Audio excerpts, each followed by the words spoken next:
Hello, Internet. I'm Steven the DM, and this is part 2 of Stranger Things Starter Set. Let's go around and introduce each other from the top. Bert? Sure, I am Bert, host of Steam, Steel, and Murder, the podcast that I am playing. It's a good question. Will the Nearly Wise be wizard for this game? Okay, that's me. I am Chuck with the Defenders of Cobalt, and for this fantastic adventure, I am playing Mike, currently the not so miraculous, because I have gotten my ass handed to me quite a bit. It's true, he has. It's quite embarrassing. We don't have a Matt, so we're gonna go ahead and skip him on down to me, I guess, because I'm Seal. One crit wonder, and I am playing Max the Mad Max, the party half orc ranger. And like Seal said, we will have Matt from Jowzam's Den joining us in about an hour. And last we left off, you heroes made your way through a cavern full of troglodytes into a labyrinth populated by one crazy knight, and then managed to make your way into the Upside Down. You are now currently in the middle of a dark wood. Ash falls from the sky. It's desolate. The only noise you hear is the cold wind that's constantly blowing. It's freezing cold. Like the air is ready to turn into a blizzard at a moment's notice, and yet there's no precipitation. What are you guys doing? Ash. That doesn't count as precipitation. That's not water. So is the ash like sticking, like snowfall? Like, is there ash on the ground, or is it just flecks in the? Mostly in the air. There's a bit on the ground, but for the most part, it's not staying there. Even so, is there any sign that where we've whomped into existence, there's foot traffic having been? Like, are we the first person, or does it seem like anyone that comes out of the maze gets sent? You do see tracks that look very much like the Thessal Hydra. So we stepped through like a glowing door out of the maze here, right? The door is no longer there. Yeah, You are in the Upside Down. that was the gist of my questioning there. So the Thessal Hydra tracks also just whomp into existence where we're. Correct. Okay, well, Max is going to simply point out, well, looks like we picked the trail back up easily enough. On to slaying this thing. I'm going to start following the tracks. Give me a survival check. 8. The tracks are easy enough to see, but they end up being impossible to follow. They come and go. Sometimes they loop back on themselves. None of it makes any sense. You can't tell whether these are old tracks, whether they're new tracks. You can't tell which direction they're going. The ash occasionally falls down and messes up the tracks, and you soon lose the trail. Question. We seem to be in a new dimension here. I want to make sure that my magic still works. So I had a spell up, the armor spell. Does it seem to still be in place? It does. I will take that as a good sign. And I believe you still have like 6 hours left on that. Yeah. Well, that was quite a jarring change of scenery. Max is going to kind of scratch her head and like spin in a slow circle trying to figure out which way the tracks are supposed to be going, and kind of frustratedly sigh and say, guys, I think we're lost. That is certainly bad news. You do see the tracks, though, correct? Yeah, and she kind of points at the ground. And they go everywhere. Like I don't know if the thing was wandering around looking for something or if it just travels through here so often, but I don't I don't know. This is bad. We could just pick a pair of tracks and wander aimlessly.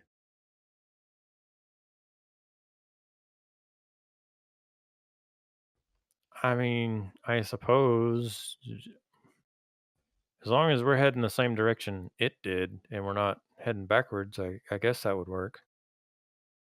Or the other option would be is if this thing comes through here that frequently, we could try and lay low and set up an ambush and capture it or slay it if it comes through again. But I'm worried that won't get us any closer to leaving this place.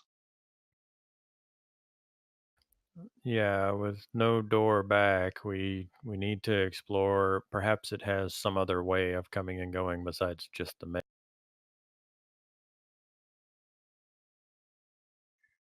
We could hope so.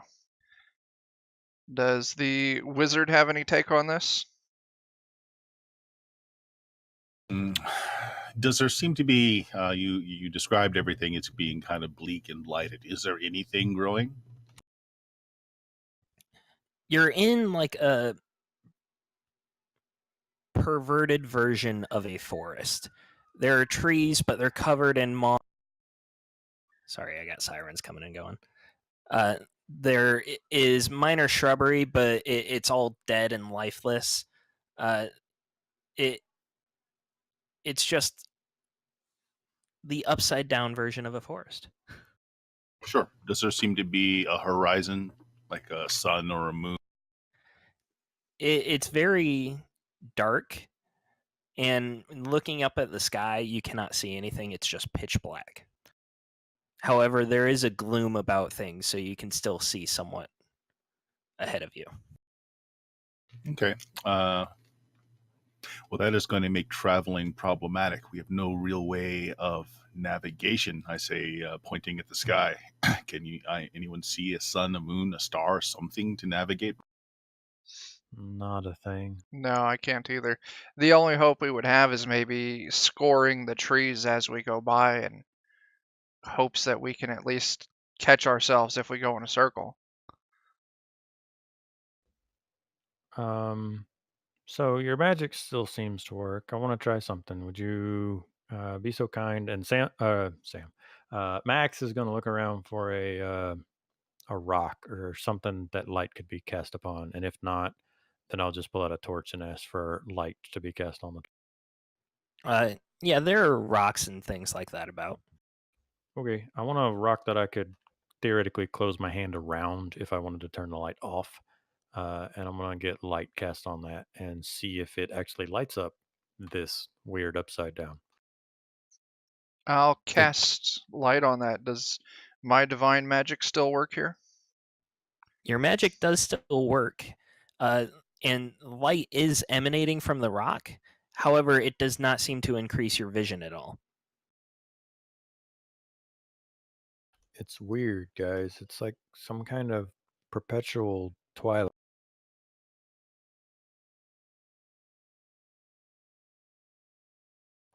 And with that, I'm going to let's see. Our point man is not here, so I guess I will take point.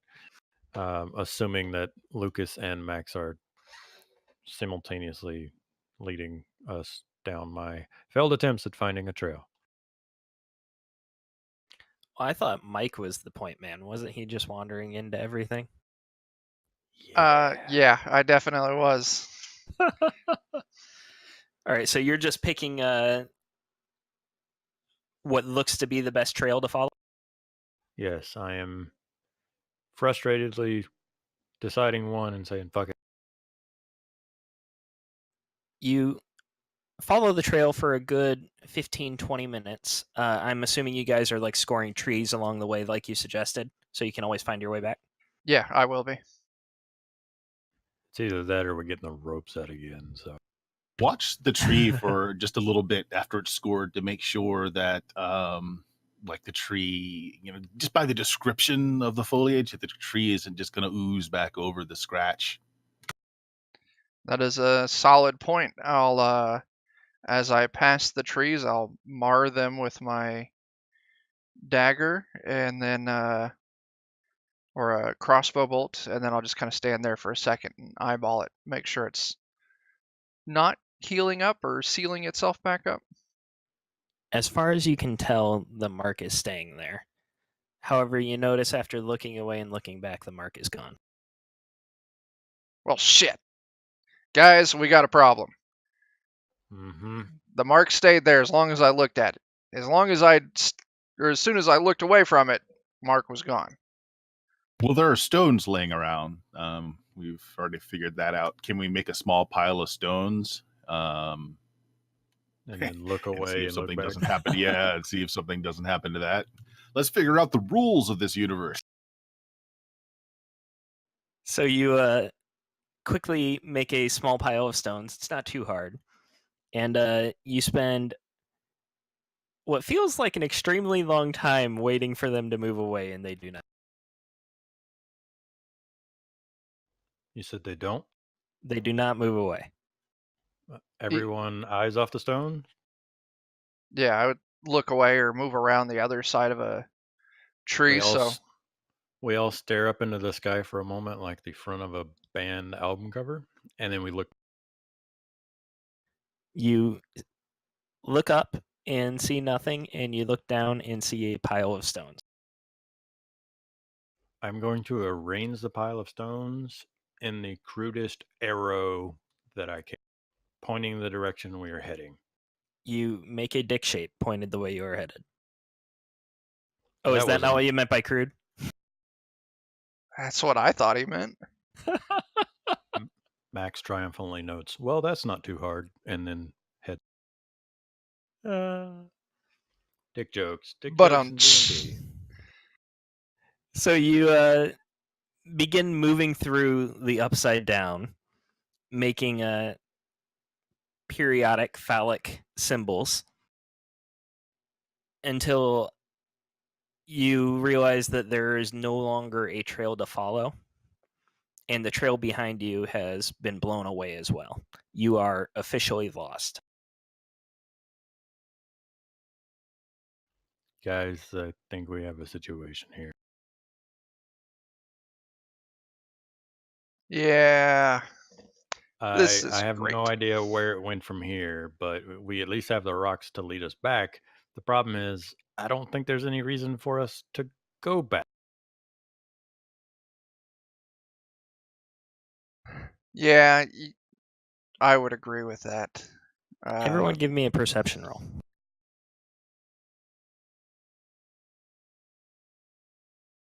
17 for Max.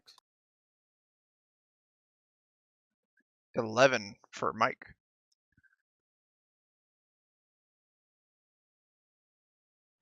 So Will is spending some time really pondering how to get out of this pickle, while Mike and Max are discussing, and you two look around and you notice that you're in the same part of the forest that you met the woodcutter in. In fact, if you look closely, you can almost see like a shadow of a person chopping at a tree. Hey. Well, that's certainly interesting. I want to go and try and interact with that shadow. What are you trying to do? I ready my arrow. I'll wave my hand in front of its face, and if that doesn't work, maybe try to, you know, sweep my hand through its chest or something like that. You can't even see a face because the shadow is so vague and Amorphous. inconsistent. Amorphous is a good word. There is no reaction to you putting your hand in front of it and then sweeping your hand through the torso. It wisps away like a bit of smoke, and it is no longer there. Oh shit, I broke the shadow, guys. This is why we can't have nice things. Yeah, I'm sorry about that. So, do you think it's worth following the trail back into the caves of the Upside? I think so. That's, we entered this place from the caves. Maybe if we enter the caves again from this place, we'll end back up in our original place. Right. I'm just Mike, trying to the tree is weigh. falling. Make a dexterity save. Which way are you jumping? Oh, shit. I'm jumping to the left, and my dexterity save is an 11.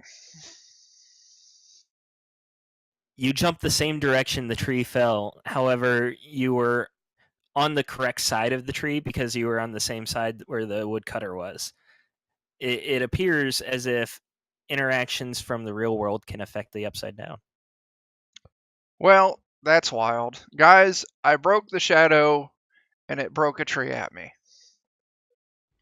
Well, that just means that when you broke the tunnel, you've also broken the tunnel here in the Upside. I just want to Yes. let you know that at this point, you fuck things up on 2 planes of existence. You know what? My mom always told me I would achieve great things. She just didn't say it would be good things. Yeah. Okay, gang. So the way I see it, we have 2 options: head to the town in the Upside Down, or head to the cave in the Upside Down. The question then becomes whether the Thessal Hydra comes to the cave in the real world, transports to the Upside Down, and then heads somewhere else, or whether it exists simultaneously in the cave in the real world and the Upside Down. What do you think? I say the cave. It makes its lair there eventually, if not there now. It will be there. Yeah, I think that sounds right too. I vote cave. And if nothing else, then maybe there's a way out of this place there.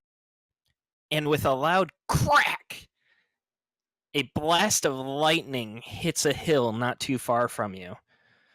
Looking over, you see a bit of smoke, and you see a maiden princess. She's wearing a fabulous dress. However, she has armor on her shoulders and arms, and she's wielding a massive sword. She also has a very cute tiara. Is she human? She is human.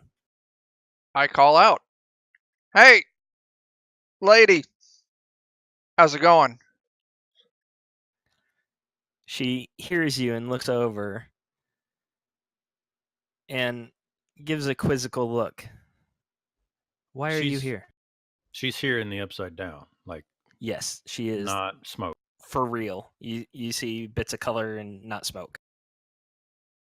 We're hunting the Thessal Hydra, and I think we took a wrong turn in the caves.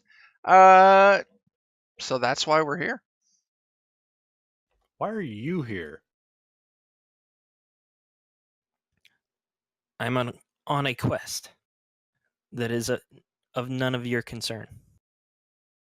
Well, that's rude. I told you our quest. For your own safety, you will not ask any further questions. What day is it? She rolls her eyes and sighs. I can tell you how to get to the Thessal Hydra if you leave me alone. Shit, we got a deal. Best deal I've heard so far.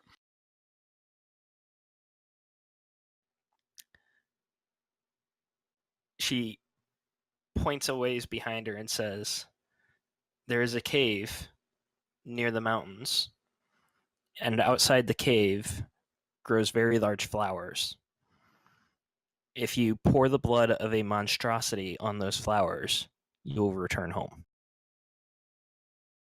Any monstrosity. Any that you can find. Well, that's exciting. Do I remember any mention of any princesses or combat queens or anything of that sort in the region? Roll a history check.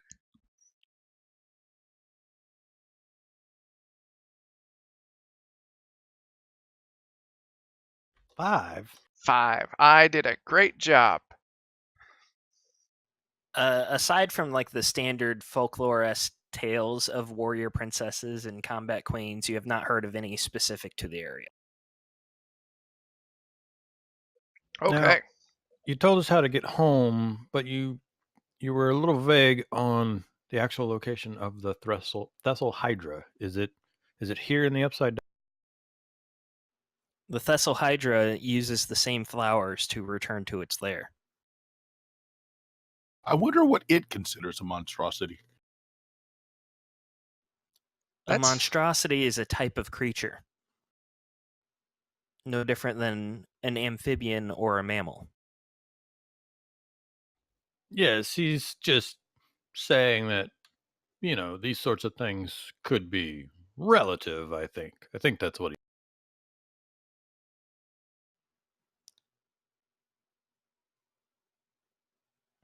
Awkward silence. I agree to that. Just because it's a monstrosity to us doesn't mean that its own children are a monstrosity to it. I do not wish to pursue this argument of semantics. It's all I have. All right, well, lady, you have fun on your weird lightning quest. And we're gonna go kill the Thessal Hydra. Love your hair. Good luck. You should try to find the Demogorgon, she says as she turns to leave. Wait, no, we want. I don't want to fight another monster. And that sounds like a monster. It does sound pretty intense. The Demogorgon is a monstrosity. You will need its blood, as the Thessal Hydra is not here. All right. Fairly well. But where is the... Oh, right. No more questions. Yeah. Okay. Uh, Do I know what a Demogorgon is as a ranger who hunts monstrosities?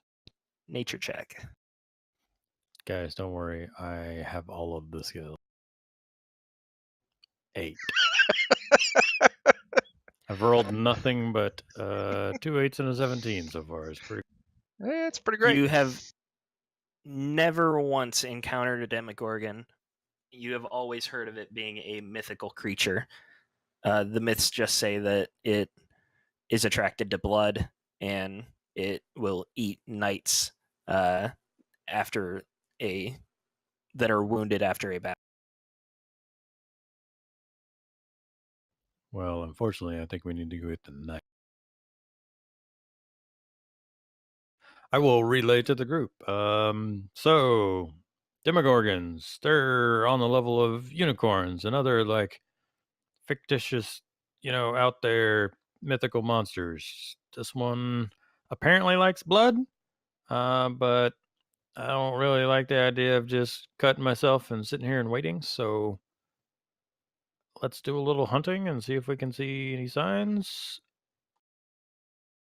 I think that sounds like a plan to me. Do we want to head in the direction of the caves, or see if maybe we can find these flowers before we encounter it?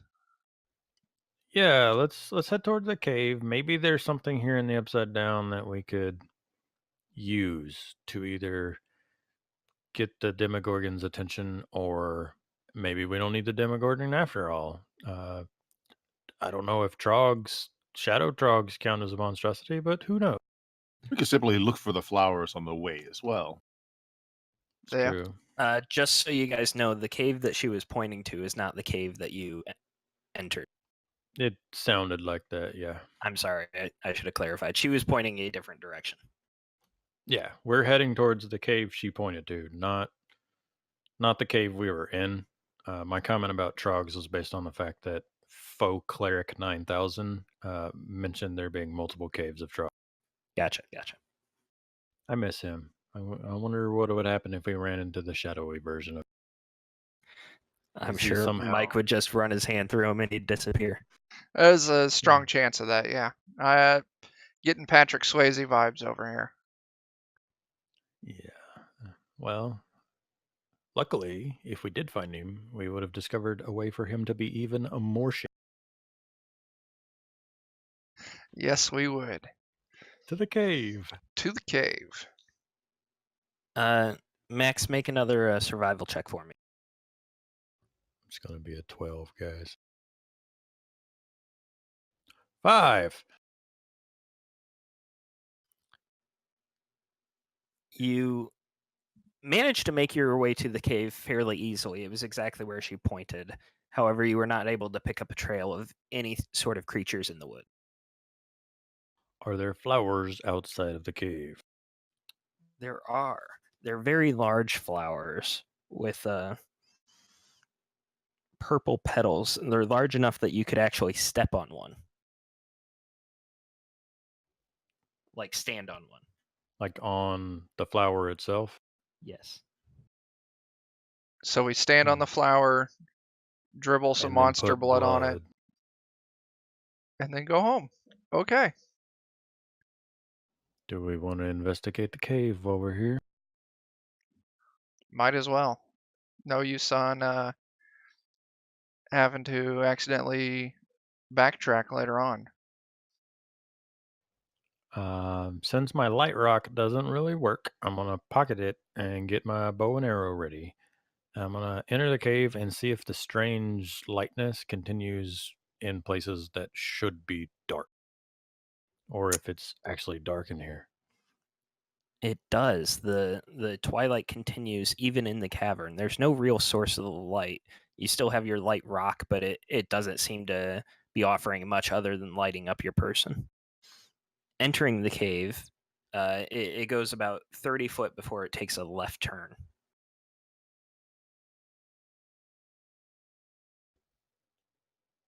Okay.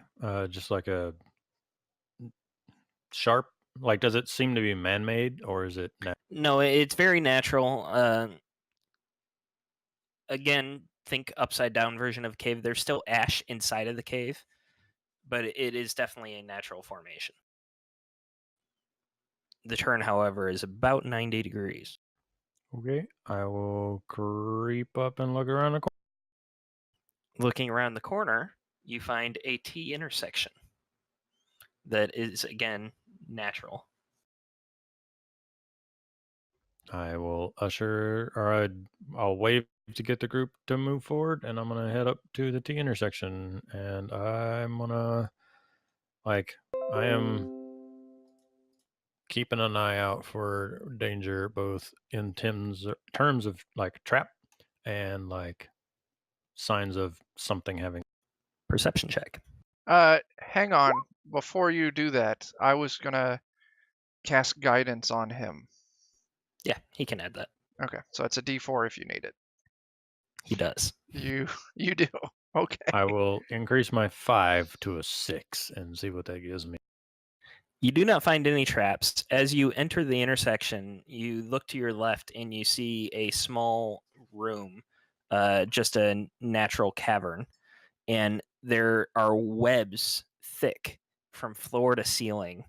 And you can see the shadow of giant spiders sitting atop them near the ceiling. Looking to your right, the hallway continues a little bit, and then you see a large 20-foot wide pit. In the floor of the hall. In the floor of the hallway, yes. Is there any way to get around it, or does it take up the whole cavern?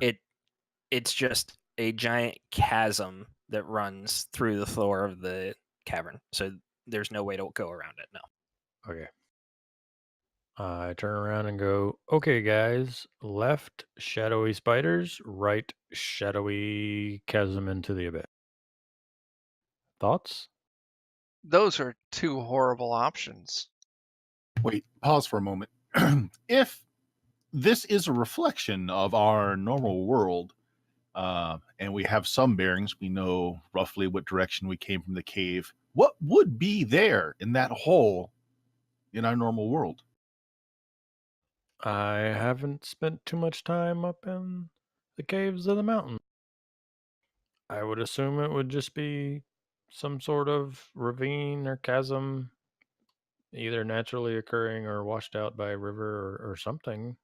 I'll walk over to the edge and look down into the hole.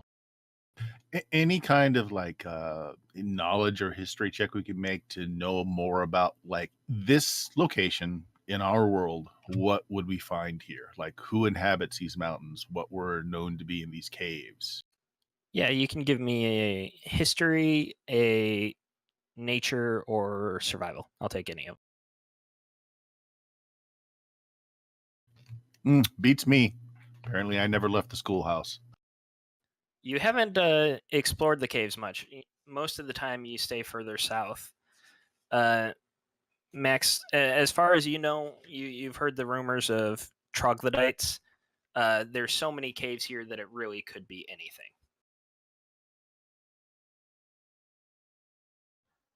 That's what I figured. Does looking into the chasm give me? The chasm just disappears into the darkness. I don't think we should try to jump that. I think we're better off with the spiders. At least you can wave your hands through them and make them disappear. It's 20 foot wide. If you feel like if you got a really good running start and you really nailed your jump, you could do it. But there's also a good chance you'd fall. Yeah, I'm gonna go with the spiders, and I'm gonna head into the spider room and do my best to avoid any webbing. Do I see any path out of here? Doing your best to avoid webbing is almost impossible. You get it all over you. The web really does span from floor to ceiling, wall to wall. Moving through, your moving through the web actually seems to get a reaction from the spiders. They start scurrying about in the room. None of them make any movements towards you, and they're still shadowy. You feel like they wouldn't be able to harm you even if they did. Exploring the room, you find that it is entirely a dead end. Okay. I'm gonna reach out and do the movie scene where you pluck on one good strand and let it, harp chord for a second and see what that does. Whether the spiders run towards it or away from it, or just like can't seem to figure out what's going on. The web sticks to your finger, and you accidentally pull it down, and then the spiders begin scurrying as if trying to figure out where it could have come from. Okay, guys, so the real world can change things here. And I feel like here we have a very small impact on the real world. But what I'm supposed to do with that information, I don't know. Bear in Yeah. mind, guys, that Max is covered from head to toe in spider webs. Yeah, I'm mummy out of this room back to you. Okay, that's really gross. You should not touch me. Second, Don't you have some sort of spell to clean this up? no. No, I don't. I start pulling spiderweb off my sleeves. It sticks to your hands. I rub my hands on the cave wall. Your hand sticks to the cave wall. And then you yank it free.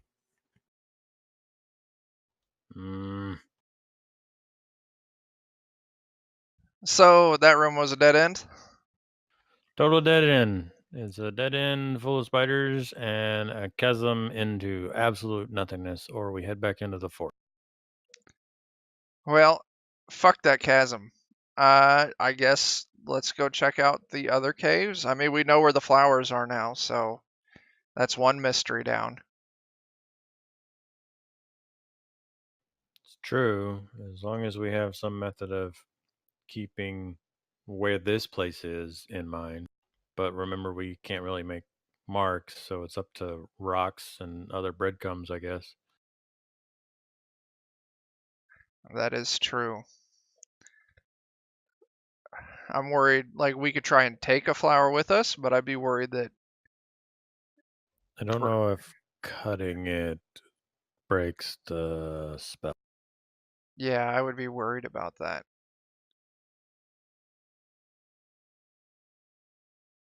I don't know. I don't want to tread water here. I think keeping moving is probably important in this place.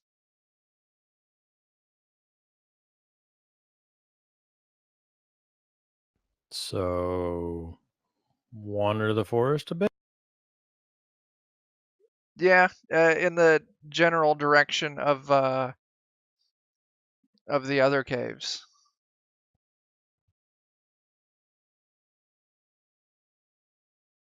You're trying to find the cave you originally went to? That's what I'm thinking. What do you guys think?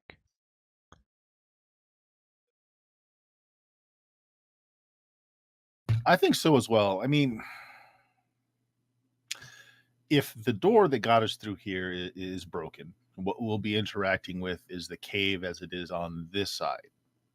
So if the Thesla Hydra lives here, eventually it will be back to those caves. Yes, it is its home in our world.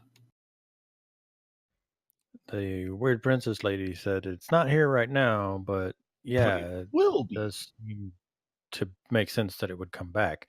But if it's not here and it's not in town in our world, I don't know where it would be, but that's better than Well, wandering the forest. it is a large creature. If we find its lair in these caves, we would have a better idea of where it would enter and exit. Oh, I completely agree. Yeah. Let's go to the other caves. And at least with finding this flower place again, we know there's some correlation. If we can maybe hopefully find that tree cutter again, we'll be able to see where the princess was, and from there we'll be able to follow her instruction again. So Also, if the Thessala Hydra also uses these flowers to transport back and forth, it seems that anywhere we find these flowers is a likely way that it is getting backwards and forwards as well, as it yeah, would have to use the same entrance and exit as we do. that is true.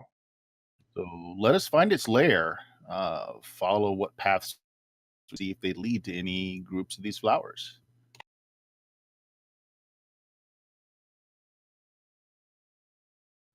So the group of you moves out of the cavern and you begin trying to orient yourselves to find the previous cave.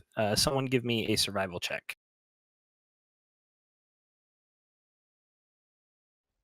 23. Oh damn.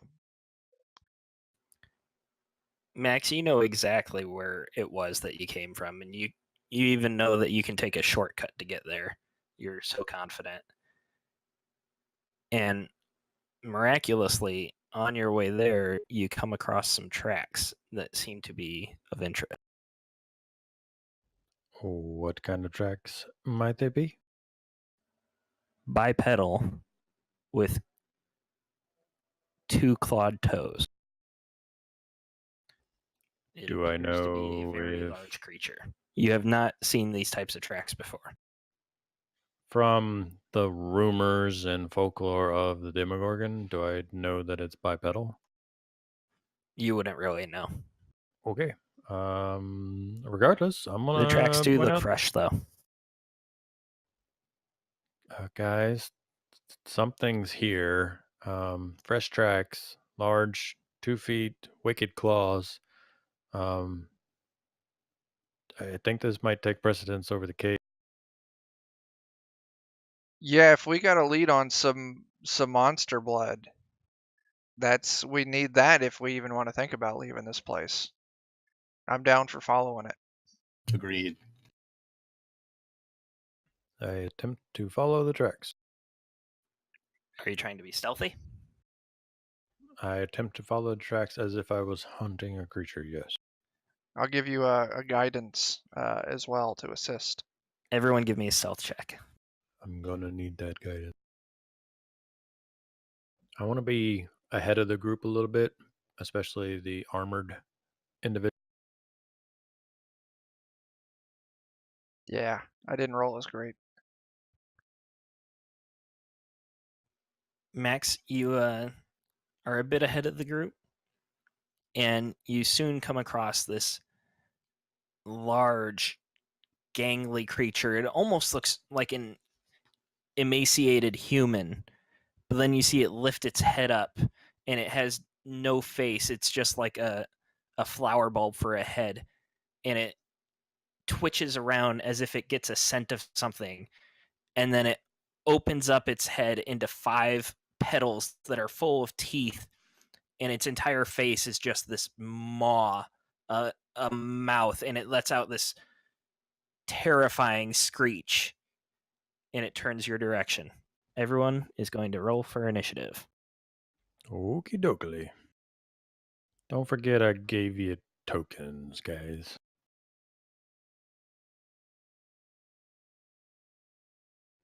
Max, girl, what happened? You were doing so okay last game, and now it's all 4s. All right. Sorry. I'm actually able to click on all the tokens. Which ones will, or does it really matter? I guess it does if we're rolling initiative. Yeah, I. The second one from the left is will. Yeah, the wizard looking one. Yeah. Okay. I don't have the ability to like name them or anything, so I just went with things that looked like things. I mean, that looks like a cleric, right? Yeah, Yeah, it's I good. figured it out.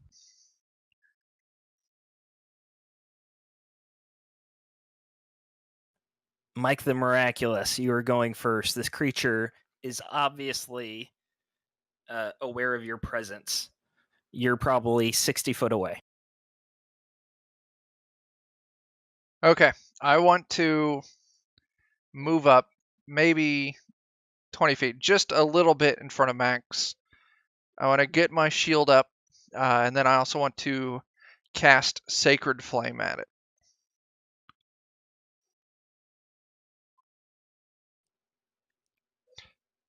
Dex save. Yeah. Shit. It passes. And there's no damage on a save on that. Not on a cantrip, I believe. Correct. Well, I Anything tried, else for your guys. turn? Nope, I'm just gonna hold the front line, hopefully. He tried. Just call it a day and go home. Right? Yep. Lucas is going to draw his great sword that was given to him by Sir Tristan, and he's going to have to dash to reach it, but he gets right up to it in melee range to tank it. The Demogorgon is going to turn on Lucas and lunge at him, trying to grab it with both claws and have its mouth come at him.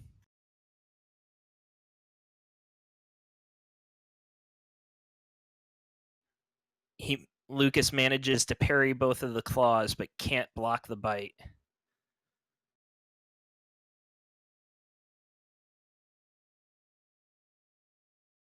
Will, you are up.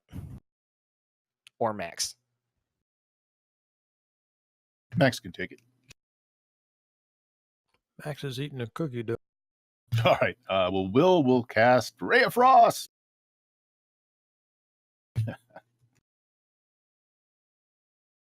That is a miss. It's a little hazy. It's dark out. You can't quite get a good line of sight with Lucas in the way. Sorry, I'm trying to figure out if Hunter's Mark is a bonus action. It is. I'm gonna cast Hunter's Mark. Real, Go ahead. Will, did you have anything else you wanted to do after Ray of Frost? I don't have any bonus actions. So no. Did you want to move closer or just stay put? Oh no. You could Okay. come and hide behind me. All right, Seal, you're up. I'm gonna scooch over next to my good clerical friend. Cast Hunter's Mark on it, which unfortunately didn't link the thing. Shoot with my longbow, and then I'll link what Hunter's Mark does. Doesn't matter, I missed. It's all 8s today, guys. You got that one nat 20, but that's all you got. Yep. That brings us back to Mike. I'm going to move maybe 10 feet closer to it. Not wanting to get super close, but wanting to be close enough to maybe support Lucas if I need to. And then I'm just going to Sacred Flame at it again. I'm really holding out that if it fails to save, a little radiant damage will do some good.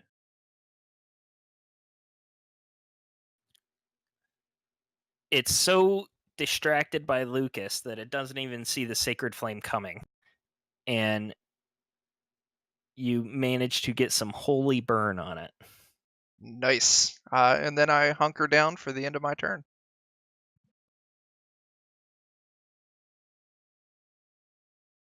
I'm going to click a thing just so I can read better. Sorry. Lucas is going to be swinging with his greatsword.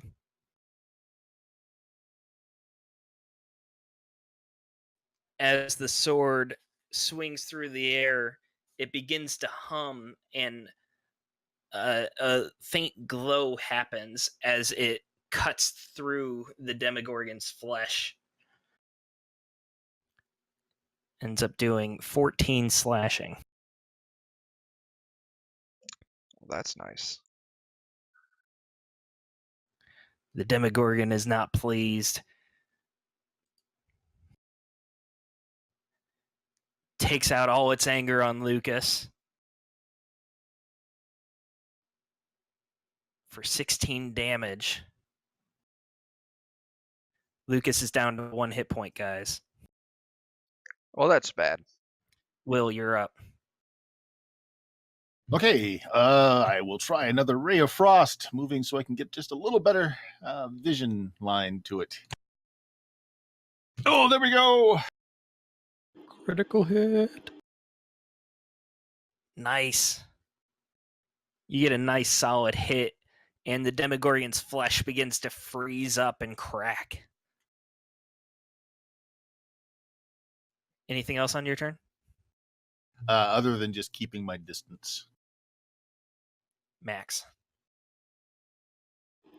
The wife has decided to take a bath upstairs. I'm sorry if y'all can.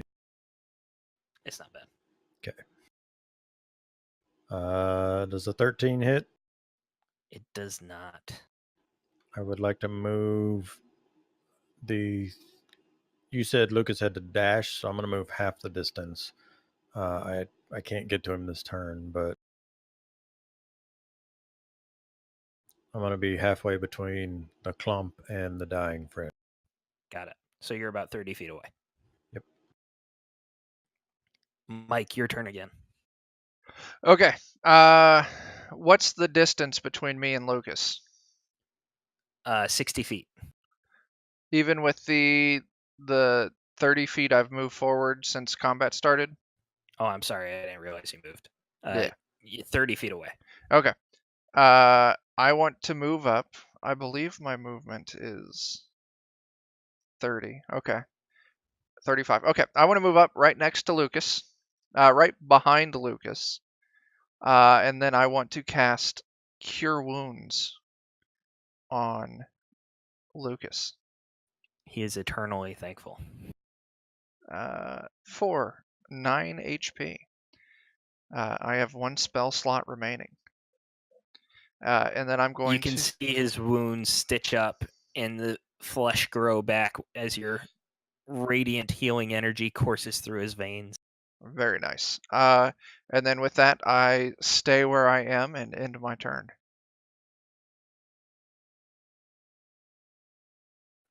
Lucas swings with the greatsword yet again.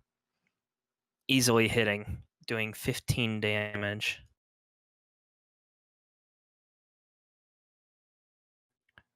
But the Demogorgon has the scent of blood.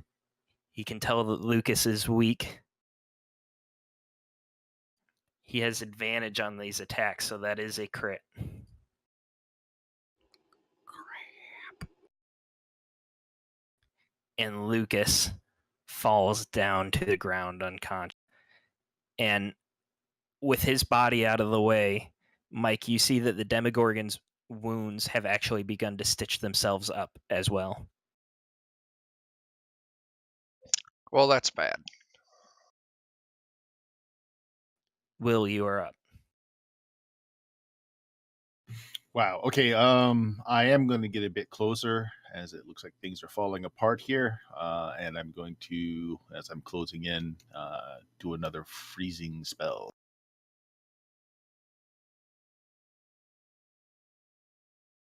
$14 does not hit.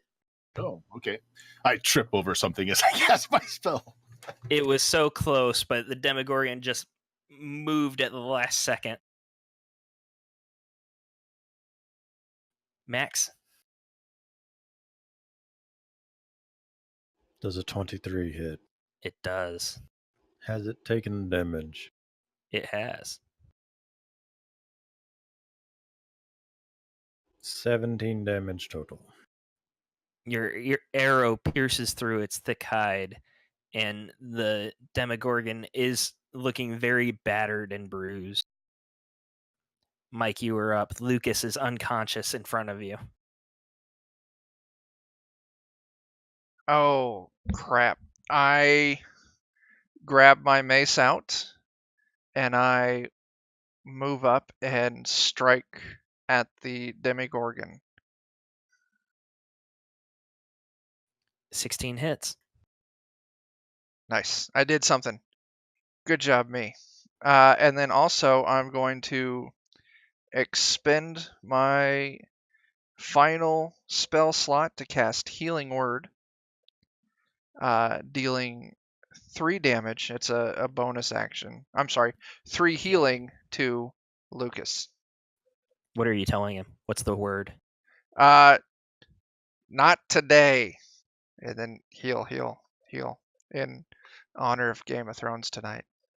So you rush forward, you slam your mace into the Demogorgon's already wounded arm where it's been frozen and shattered, and then you look towards your fallen companion, say not today, and you can see Lucas's eyes open. That is exactly it. He jumps up to his feet, grabs his shiny greatsword, and swings yet again at the Demogorgon.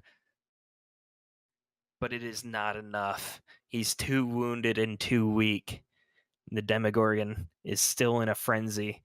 His wounds are stitching back up again. And he again is going for the person that's covered in the scent of blood. Lucas is down once more. Oh, crap. That's not good. Will. All right. Getting closer yet again, and I'm going to expend my last level 2 slot to cast Magic Missile in that. Let's see. What does that do? That gives me an additional D4 or additional. Should be missile. another D4, another missile. I'm going to click it, then I'll have to add another D4 to it here. I think you have to click it for each missile anyways. You do. Oh, okay. So you would just click it 4 times.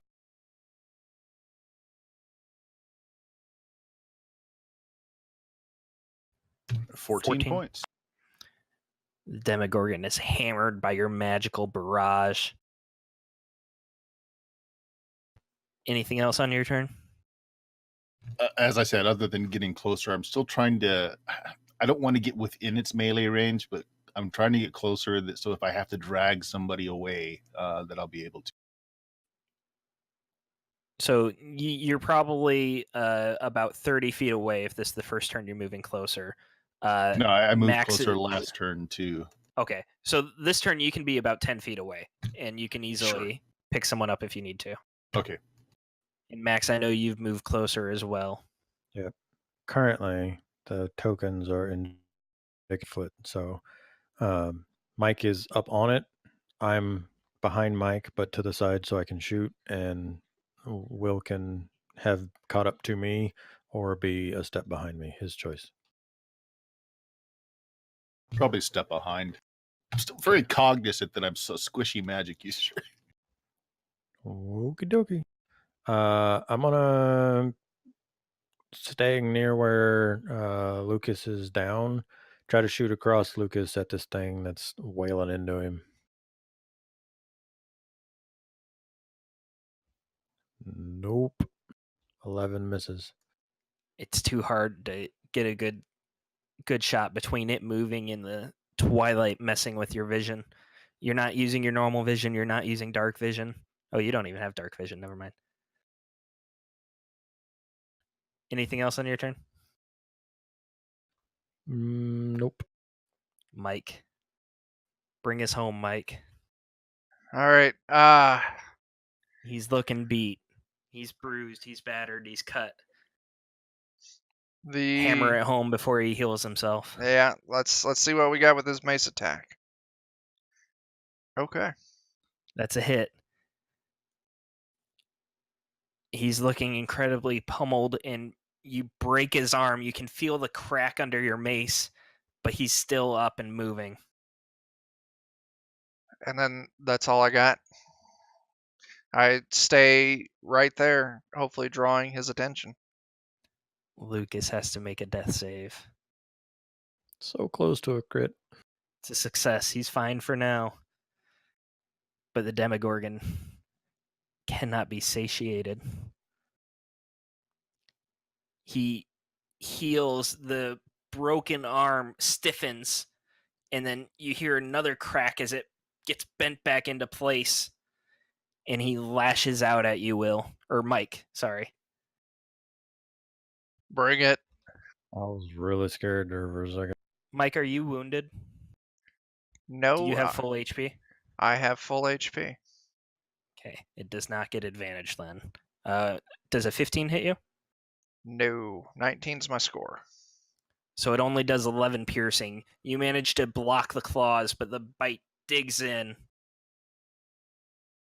Will, you are up. Okay, I'm going to throw magic missile again, but at its normal. You got this. So 13 points of damage.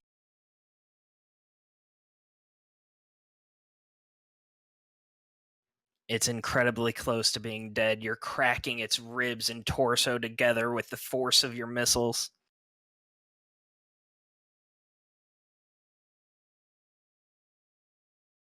A way to put the pressure on me, who hasn't rolled good at all.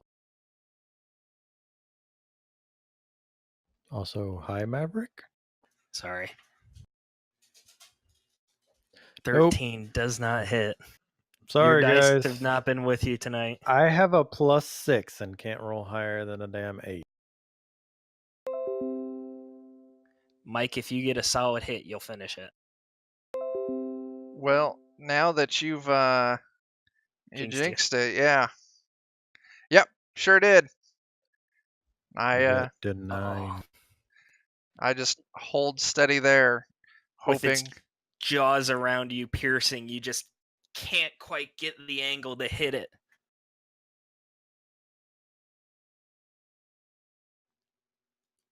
Lucas is looking good, though. However, the Demogorgon's ribs begin popping back into place, repairing itself after the magic missile. And it goes after Mike again, who is wounded this time. You said 19 to hit? 19. Just that crit?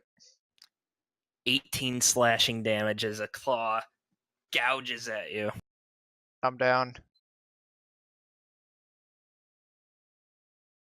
Will, you have 2 friends down. The Screw it. monster is looking towards you. I'm going to make the breach, and I'm going to unload my last level, my last slot, another magic missiles into.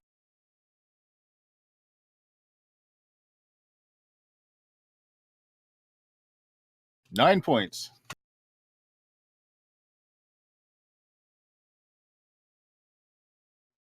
You keep hammering it, but it's not enough with how much it's been healing itself this whole time. Max. I focus on my breathing. I go back to all the basics, back in middle school archery. Take 20 on this check. Yeah, right.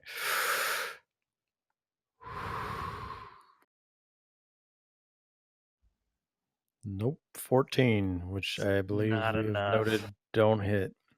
I'm gonna scooch into melee with it so that it can't go after Will.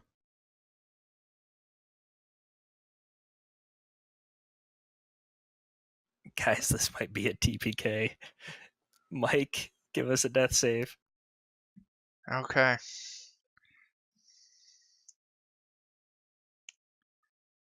Ooh. All right.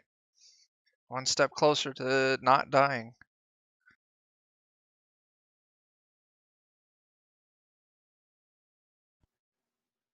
Lucas is stabilized.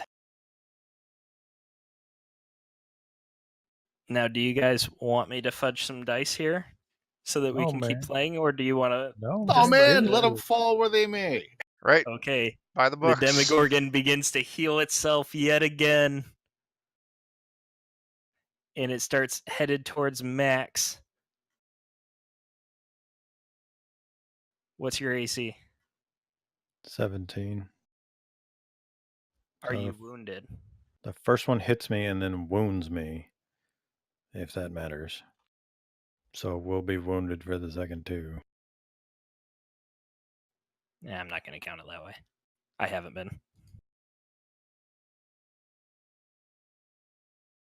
Oh, I'm sorry. Not the second one. So the first one hits you for 7 piercing. Okay.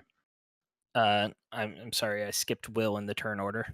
Go ahead, Will. I just remembered I have a wand of magic missile. Yeah, you do. Yeah, I do. What level does it cast at? Level 1. How many charges does it have? And can I burn multiple charges? Let me look. The book does not say how many charges it has. Because I'm wondering if I can just blow off all the charges in one barrage. Roll a d4. All right.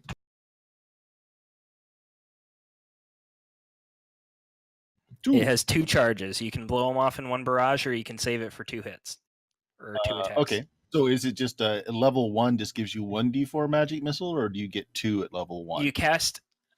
I would say it works like a normal casting, so you get 3 missiles, or you can upscale it for 4 missiles. I am upscaling it for 4 missiles. I'm right in its face, and I gotta jam the wand into it as I let it go. 13 points. Again, you have crushed its rib cage once more. It's struggling to breathe. Max, you can pick up the sword. Just drop your bow and pick up the sword. That'd be your free interaction. I do that. I drop the bow, I pick up the sword, and I give The it great sword. Yeah, the +1. Are you proficient with it? Ranger should be proficient with Ranger everything. should be proficient with everything. Martial weapons and Shouldn't you simple have weapons. dark vision too? Oh. The character sheet you gave me says martial and simple weapons, so Then you're good. it is currently functioning as a +4 greatsword. Oh, so not a +1. So I'm too lazy to drag another sword to my sheet. So just I've been add what you doing need to. +1 and adding 3 to his attacks too. 15? And you needed that extra 3. The 15 hits. I still get Colossus. How do you want to kill it? With all of my dice on the table first. Yeah, suck on all that. Nice. This is the You could have done that towards the beginning of the fight. It would have helped you out a little bit more. I mean, yes. This is the most awkward, Have you seen the Assassin's Creed trailer where the guy kills the guy with the bow on his foot? Well, like I drop my bow and grab for the sword as it lunges at me, and it's like knee-jerk defensive-ish swing that like finally catches him as I fall back on my ass and land in the ash next to my two friends. And I'm gonna immediately roll over and tap Lucas with a healing spell because I don't know that he's stabilized. So, like the most clumsily, terribly executed swing that's just good enough to get this thing when it thought I was being finished off, and then scramble through the ash to boop Lucas back to life for a whopping 2 points because my dice today. The Demogorgon falls to the ground after your last blow. Lucas is now conscious with 2 hit points. Mike, make your death save. Okay. Okay, that's a success. I'll take it.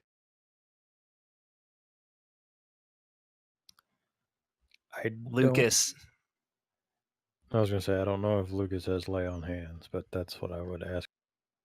Lucas gets up and sees that Mike is down and immediately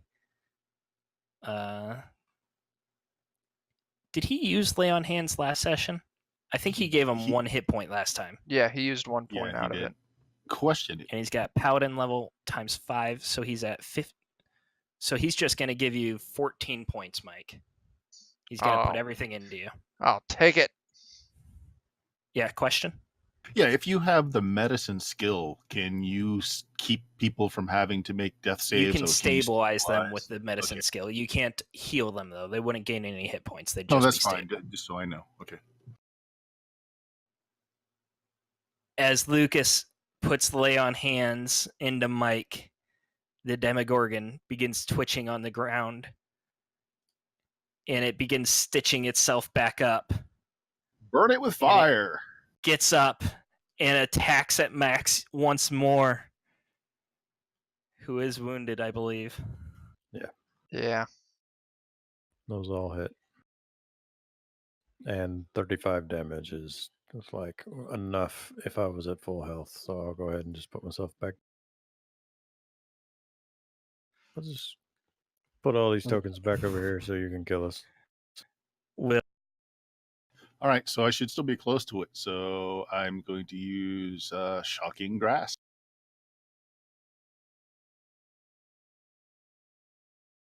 That nice does hit, but a measly 2 points of damage.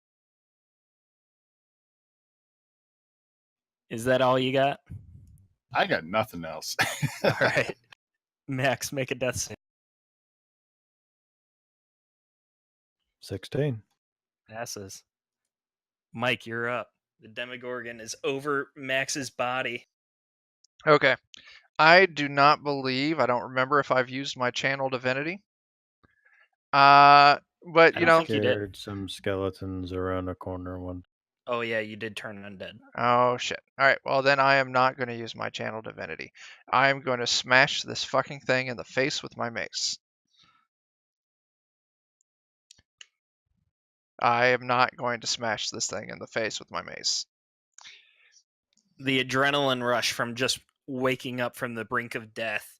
You swing at it instinctively, but it's just too wild. You can't connect.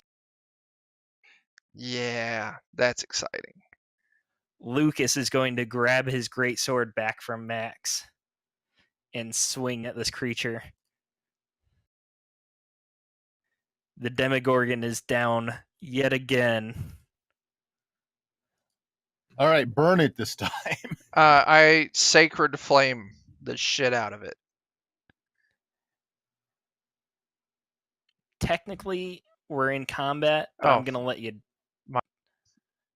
actually, Radiant wouldn't matter. You need to do fire damage to it. Oh, shit. Out of character. Okay, I don't have fire. Someone burn it. We only got one fire guy in the party. Does burning hands do enough damage that would set something on fire, or is it just going to? If it does fire damage, then it'll negate his regeneration. Do you have a fireball? I'm out of. I've got one slot left total. I mean, this is Firebolt. It would have been a cantrip, but the wizard does not have that sheet or have that cantrip. That's nice. Great. The So Demogorgon there, begins. that's it. Burning hands. Yeah, that'll do it. The Demogorgon begins twitching, but the flames burn faster than it can heal, and the body is smoldering and smoking, and it's this horrible, horrible stench. But then it stops moving. You have survived the Demogorgon. Holy shit. All right. Well, If Max has anyone looks like they're dying or not moving, I'm going to try and do some medicine to keep people from bleeding out. If I just get here can. for the end of the adventure. No. You almost died though. Yes, you did. I can That's assist fair. in that. I'm also skilled in medicine. All right, so Bert, make a medicine with advantage because you're being helped. there we go. Matt, to fill you in, you have just slain the Demogorgon. You are still looking for the Thessal Hydra. The Demogorgon was a tough fight, and you almost all died. Okay. Sounds fair. Max, you are stabilized. Roll to see how many hours before you are conscious. Roll a what? Isn't it a 1d6 minus con, I want to say? I don't remember. Don't remember. Can I Yeah. just have the paladin give me a boot? He used all his lay on hands on Mike. I Oh put yeah, he everything into juiced it. Yeah. up Mike. Yeah.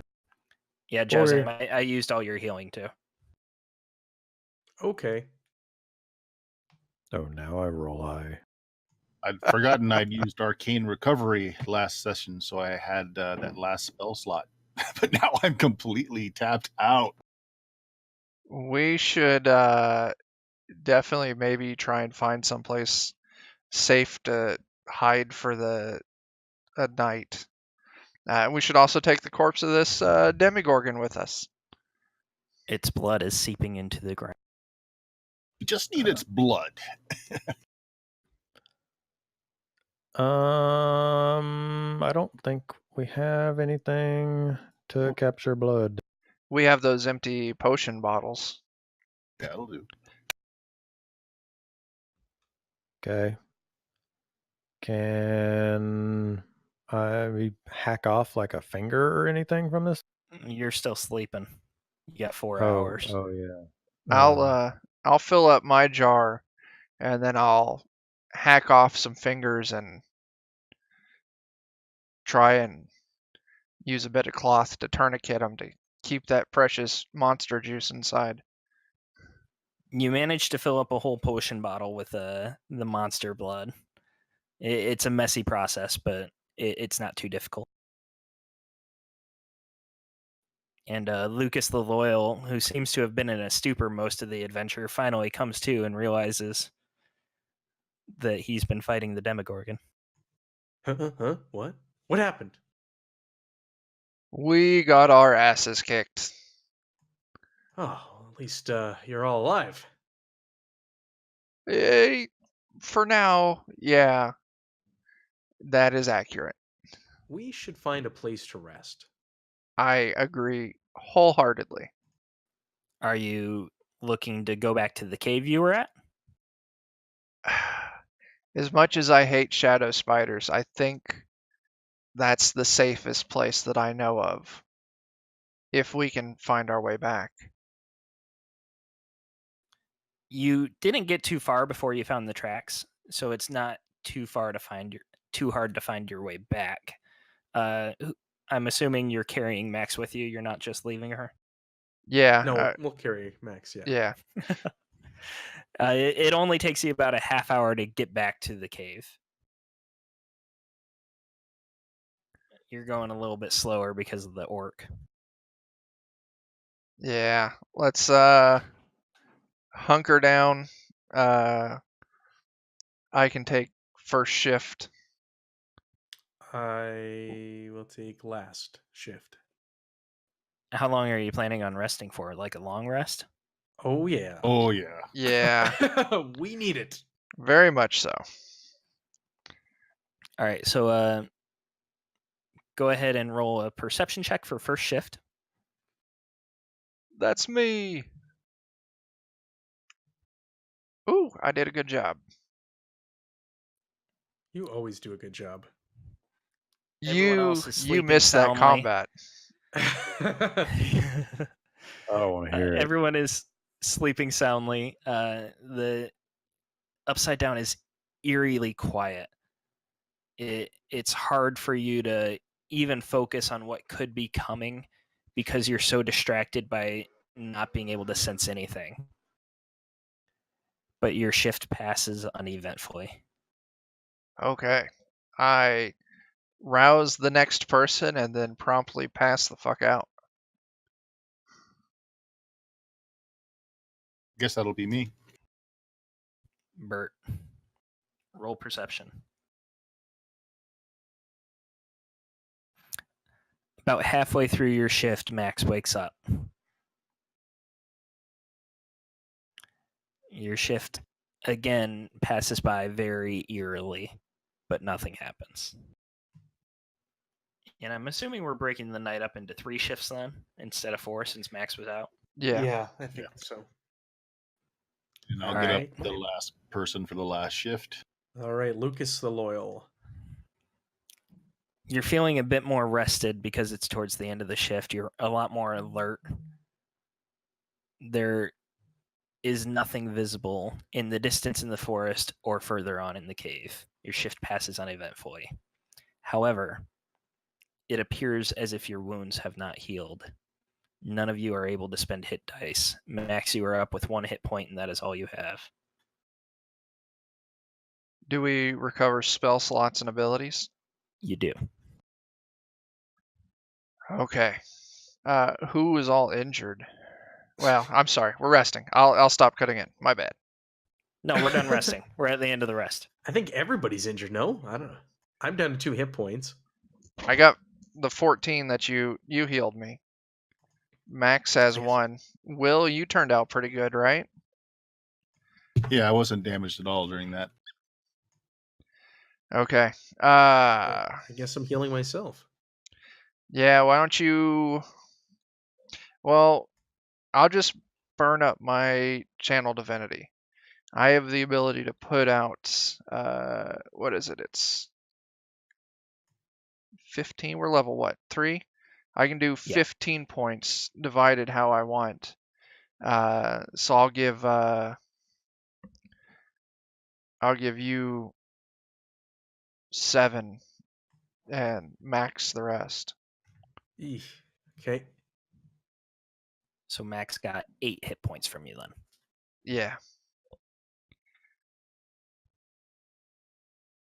All right, Okay. you are all somewhat healed in this cave. Still very battered, bruised, and tired. I'm going to swap out some of my spells since I'm able to regenerate spells. Yeah, no problem. What are you guys planning on doing? The flowers outside the cave are the ones that you were told you would need to go home. You currently have the Demogorgon blood. Ignore that. I'm just trying to get the description. Click on the gear. It'll open up the spell description for you. Thanks. I'm going to lay on hands myself to get back up to full hit points. And how many does Max need to get up higher or to full? I have 9 of 28.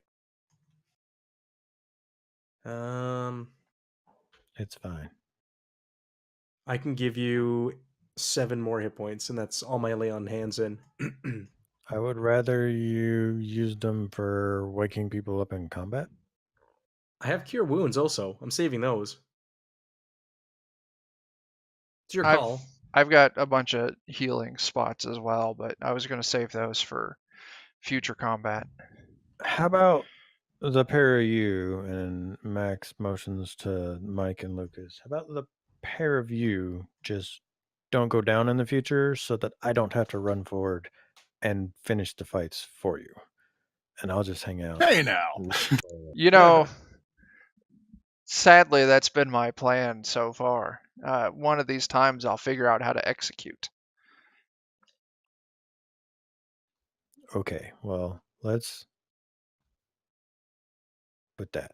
But what's our plan here? Do we go home? Do we look for this Tessel Hydra here?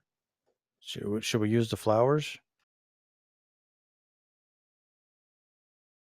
When we talked to the princess, did she say the Demigorgon or a Demigorgon? She said the Demigorgon.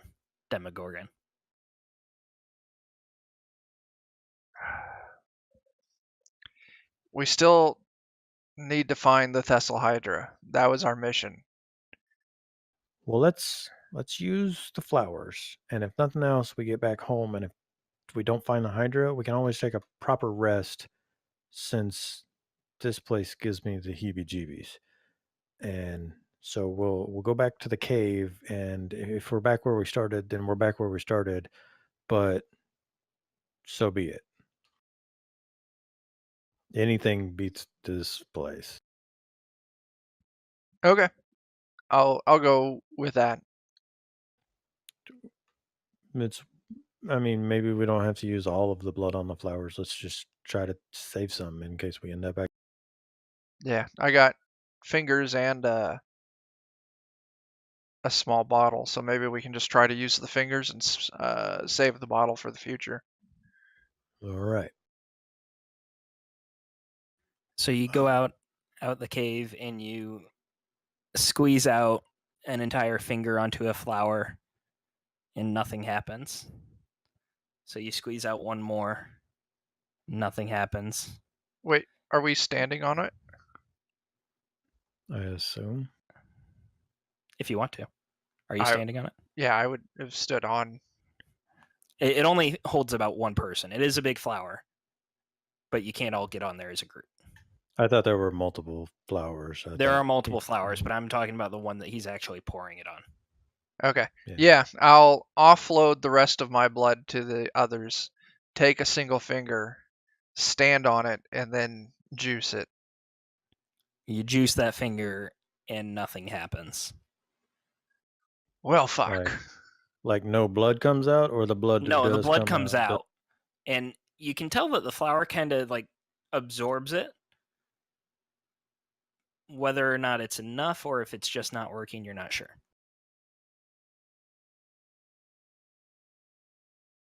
Well, Do you think she lied to us, guys?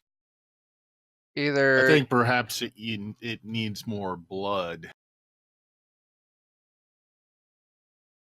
We might as well try upload that flask on it. If the finger wasn't enough, I mean, the flask itself may not be enough either. Let's use it all, see what happens. well, Okay. yeah, I'm just worried that we'll get separated.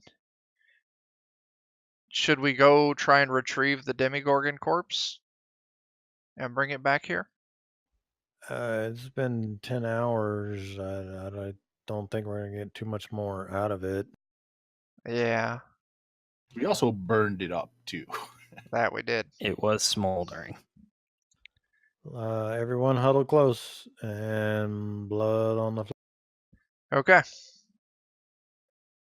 Is somebody standing on the flower?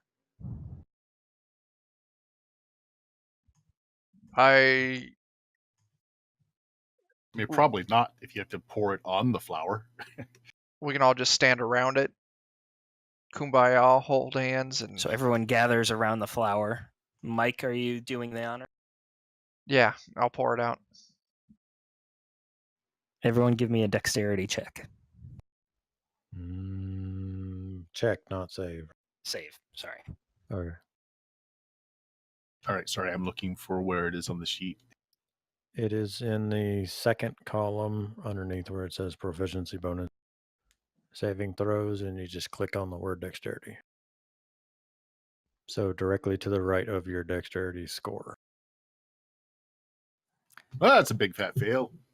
You empty the flask, and there's a loud bang as these spores on the flower just burst open violently. Everyone is pushed back a little bit. Bert is knocked prone.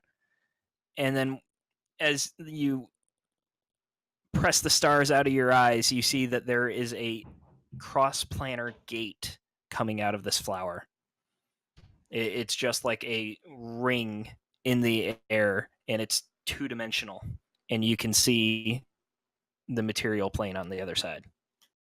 Well, that worked better than expected. I'll go help up Will, and then I'm ready to go through. Yeah, let's I'll dive step through. through the gate. When the last of you steps through, the gate closes behind you, and you are now in the same area. You're still in front of the cave, and you still see the cross-planar flowers, but you're home sweet home, back on the material plane. The sun is shining. The birds are chirping. It's good to be back. Well, guys, I feel kind of silly about having rested in that place now, considering that it didn't do us much good.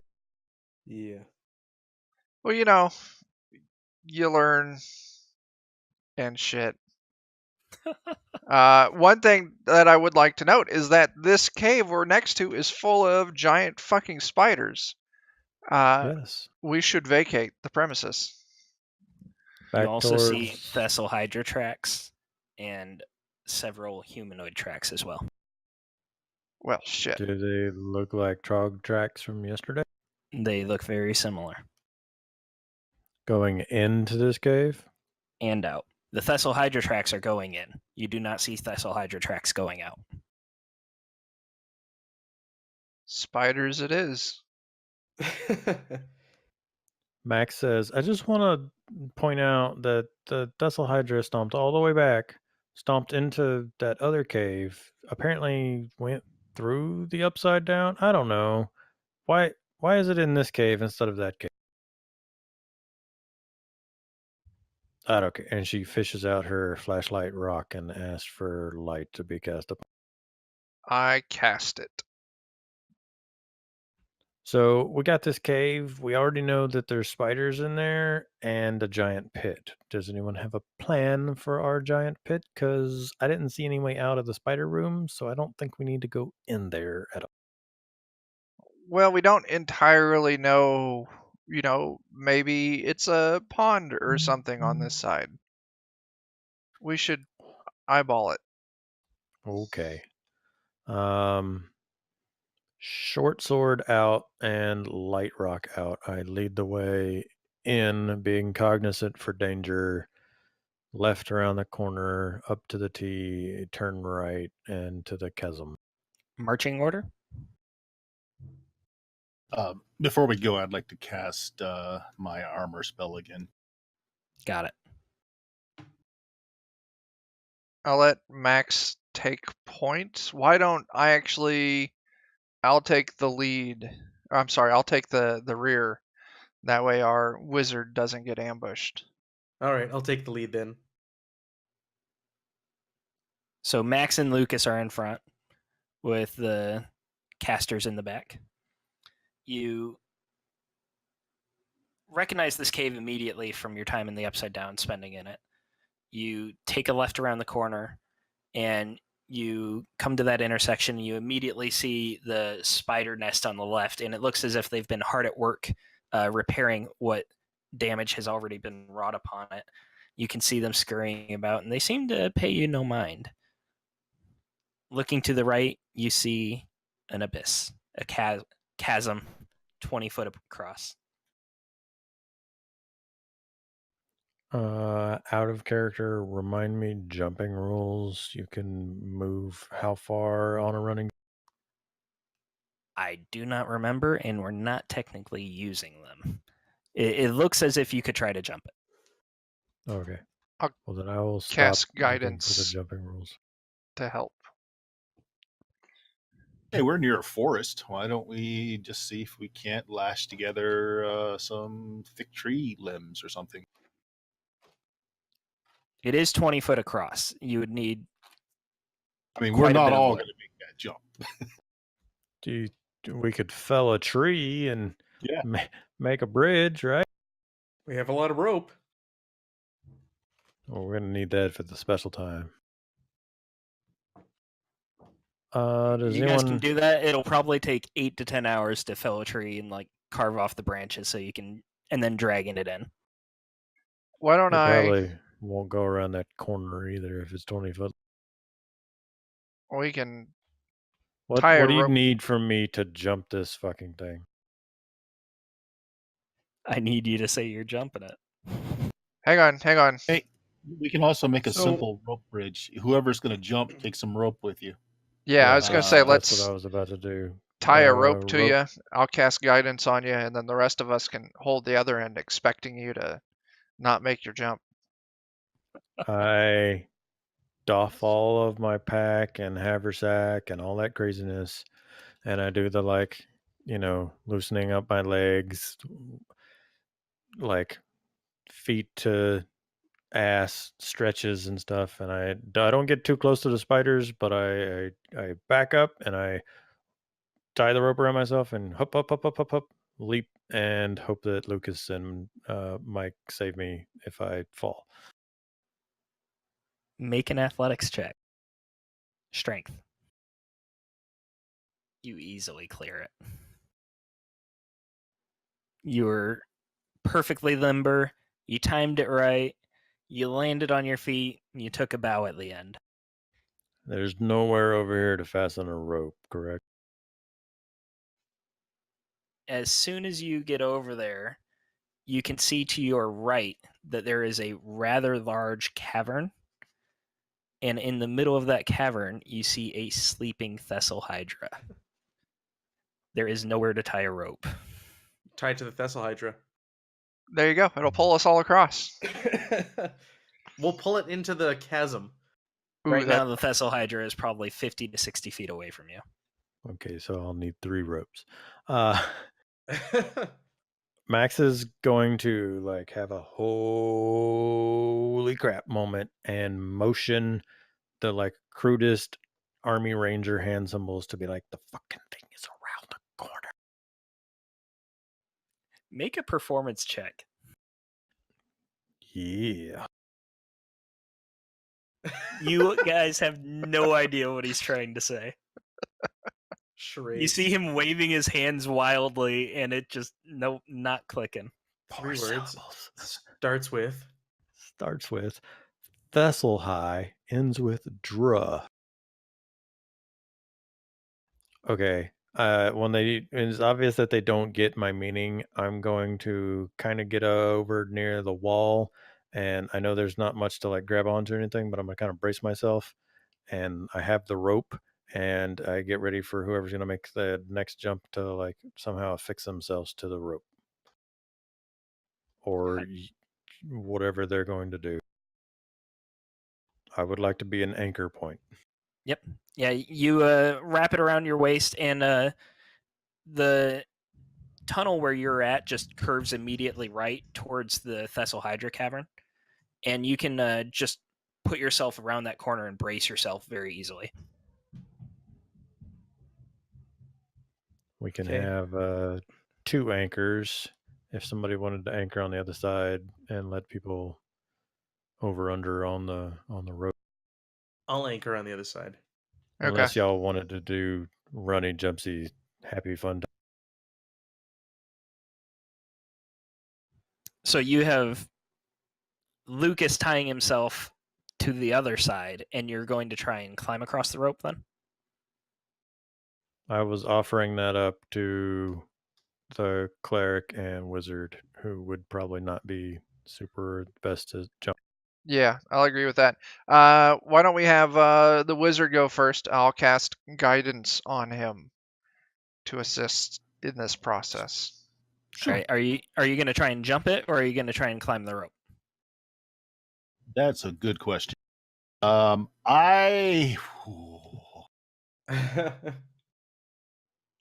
just say this: if you're going to climb the rope, I won't actually make you make the check.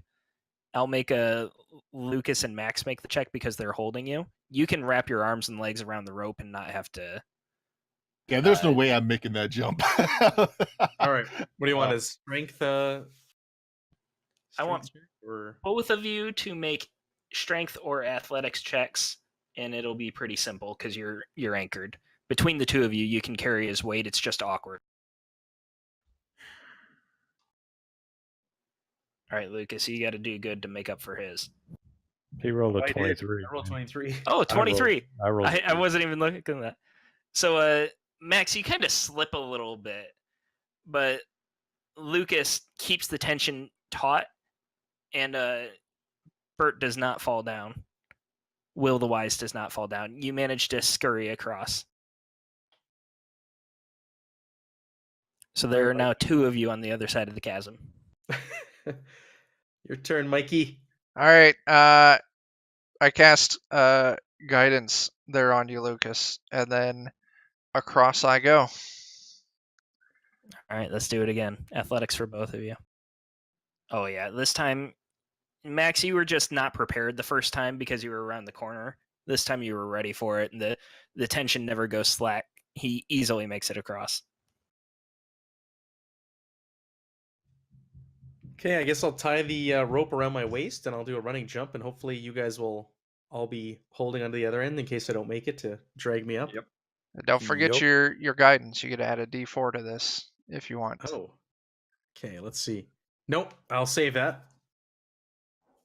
I feel like I should technically note that I took off all my gear, so at some point before the last person's across, like they'll either grab it and put it in a haversack, or I'll use the rope to bring it across. But this is me noting He that I already specific- jumped without you saying it, so you're I just left. gearless now. No, it's fine. Lucas easily makes the jump with all the gear and his plate armor, and you are now clinking in front. Sorry, clinking in front of a sleeping Thessal Hydra. I quickly scramble for my weapons. Wearing plate? No, I got chainmail. I wish I had plate. He said you Sorry, had plate. I was going and with the he's picture. He's Yeah, the go- DM. You have chainmail. I'll take plate mail. Let's fight. Okay, so we Your found the target is Thessal Hydra. within sight. How big What is are it? you Now that I doing? can see it, what's the size of this thing? It is big. Let me pull up the sheet here. It is So- huge, to be it's a- technical. Oh wow, okay.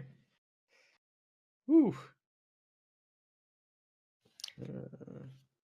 There is just a large torso. On one end has a tail with a pincer. The other end is a giant mouth. There's no neck. And then around the mouth where the lips should be are 8 serpentine heads, and they're all taking turns snoring. You know, I'm really regretting that long rest in the Upside Down. It's probably our biggest fuck up of this game so far. We can always take a little rest right here, guys. It'll be great. If it wakes up, it'll just let us nap because it's polite. I mean, you were polite enough to let it nap. It's common courtesy. It really, yeah. Is there anywhere that's not full of Hydra currently? Like, is there anywhere else to go? You could try to skirt around the Hydra. There is a tunnel that curves around right past the Hydra. Does it look like it goes anywhere from here? What do you mean? Like, it doesn't seem to be more of the room. It looks like there's an actual tunnel somewhere.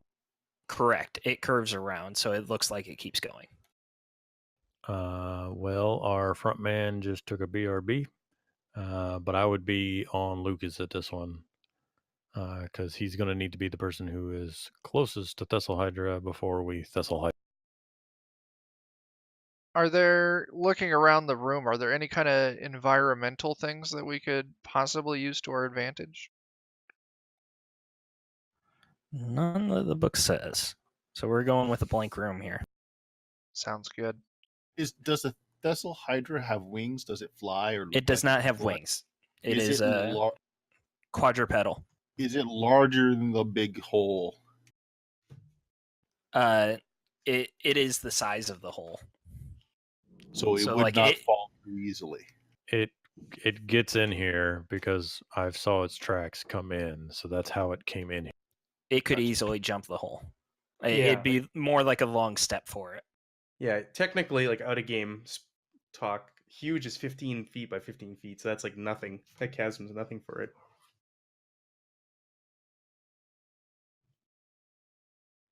Just looking at it, we can size it up and go, "Yep, that's just a little step for that thing." It's starting to twitch and roll over. I am Well- arrow at the ready, waiting on the part. Uh, I'll be back here with my 9 fucking hit points. Yeah, I'm gonna try and stay back on this one, and I'll just focus on healing. Try and I stay guess back. I guess I'm tanking. Yeah, Okay. since you're tanking, before we go into combat with this thing, I'm going to cast Shield of Faith on you, giving you +2 to your AC Yes. for the Thank you. next 10 minutes, as long as my concentration doesn't break. Okay. This doesn't really give us a lot of options to do anything other than just take it on. Yeah. All right, I kind of drew the room. You guys are right where the circle is. And then Thessal Hydra's in the middle of the circle, or in the middle of the room. 8 heads, huh? 8 heads and a giant mouth on top of that. Do we want to open this up with a spell? I think that would be a great way to soften this thing up. Well, Well- I can do a barrage of magic missiles at it. I don't think I've got anything that will do more damage on the average. Roll a d4 for me for your wand recharging. You got 3 more on it. Just burn out your wand on the opening. Volley. Yeah. Yeah. Does it count as prone, considering its size, in terms of me shooting it? It is still prone right now, yeah. Okay, so even though it's laying down, I figured it's humongous. I don't know if that affected it. I'm going to say yes, just so we don't get too finicky with it. That's how yeah. the rules would work for the beginner box size. I'm gonna ready my arrow, and the moment that it is not prone, I want to shoot it. Copy that. All right, so let's have everyone roll initiative if you're going to do a surprise attack. I unhook the rope from my waist before this happens. Nope, too late. I don't You're want to be tied to a attached. chasm. Yeah, no, I don't want to be attached to Lucas as he gets eaten. Yeah, right? Tossed around by the 8 heads. Yeah, 2 All right. heads eat spaghetti string. So we're going with the surprise rules. So you guys all get 1 action before we go to the top of the round and take actions like normal. So he rolled lowest, so you're actually all going to get 2 actions before the Thessal Hydra goes. So Lucas, you can go first. You can wait and ready an action, or you can just charge up and swing at it. Cripes. Yeah, I'm gonna ready an action. I am going to. Well, remember, Wait. you'll have 2 actions, so you can take an action and. Yeah, you'll end up with 2 actions before it gets to move. If you ready as your first action, nothing will happen because it doesn't get a turn, and then you'll get a second action, and nothing will have happened. Yeah. Okay, I'm just gonna stand my ground for now. I suppose I was gonna ready an action for after Will casts a spell to attack this thing. I mean, we're going surprise round here. Yeah. So you get the first round of free hits, and then we'll go to the top of the order again, and Oh, you'll get gotcha, another gotcha. action. Gotcha. Yeah, Okay. he's saying run in there and swing at it. Okay, well let's do that then. I like that. All right, so you rush forward, Whew. Yeah. Swinging with your greatsword that is no longer special from being in the upside down, but a 20 does hit. 14 slashing is pretty good. Not too shabby. Okay. And this thing now wakes up and looks at me pretty angry. You swing your greatsword down, easy to hit because it's prone. You actually had advantage there if you want to try and roll a crit. Yeah, let's roll again. No. But you easily slice into it, and it lets out a roar, but it's still on the ground as Max gets to do her action. I would like to bonus action. Bonus action allowed? Yeah, you get a full turn. Just making sure. I would like to Hunter's Mark it. I know there's damage there, but I'm just clicking on the thing. I would like to attack with longbow, which would be at disadvantage because of prone. Right. So an 8 to hit. Does not hit. And that's my first turn. As I'm gonna kind of scooch as far back as I can this way. Okay. Still want to be around the corner from the pit, but like as far from Thessal Hydra land as possible. You guys rolled great on initiative. Will, you're up. All right, 5 magic missiles from the wand. Really upscaling it. 17. This thing is getting pummeled. Yeah, I'm liking this double-digit damage that we're hitting it with. You broke off one of its heads with your magic missiles. Dexterity at disadvantage because it's prone. So you do 2 radiant. Not as good as everyone else, but it still counts. I'm every helping. point counts. I'm helping. You did more damage than I did, so whatever. The Thessal Hydra is now aware you are here, and we go back to the top of the round with Lucas. And this thing is halfway dead. It's still prone. You get advantage if you want to try for the crit. Still prone. All right, no crit, but right, not as it didn't get a impressive chance damage to this stand time. up. Right. All right, bring my sword down on one of its heads again. Slice through so easily. Max, you're up. Resisting the urge to run up and stab this thing. 9. Does not hit. I sit down in the corner and cry myself to sleep.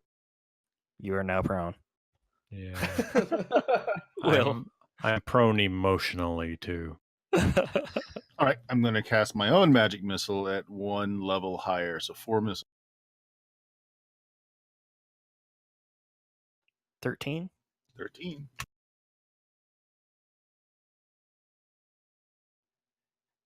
Thessal Hydra guts are just bursting everywhere. This thing is bleeding and oozing everywhere. Mike, you're up. It's still prone, right? It's still prone. Sacred Flame.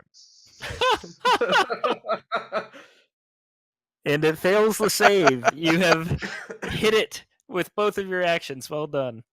I did the thing. The Thessal Hydra jerks up to its feet.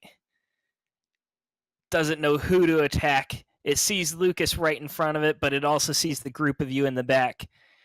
And from its maw, its massive mouth, it just begins to heave. And then it spits a glob of acid at the 3 of you. You're all within 10 feet, so make DC 15 dex saving throws. Fuck. You. Oh, we did so bad.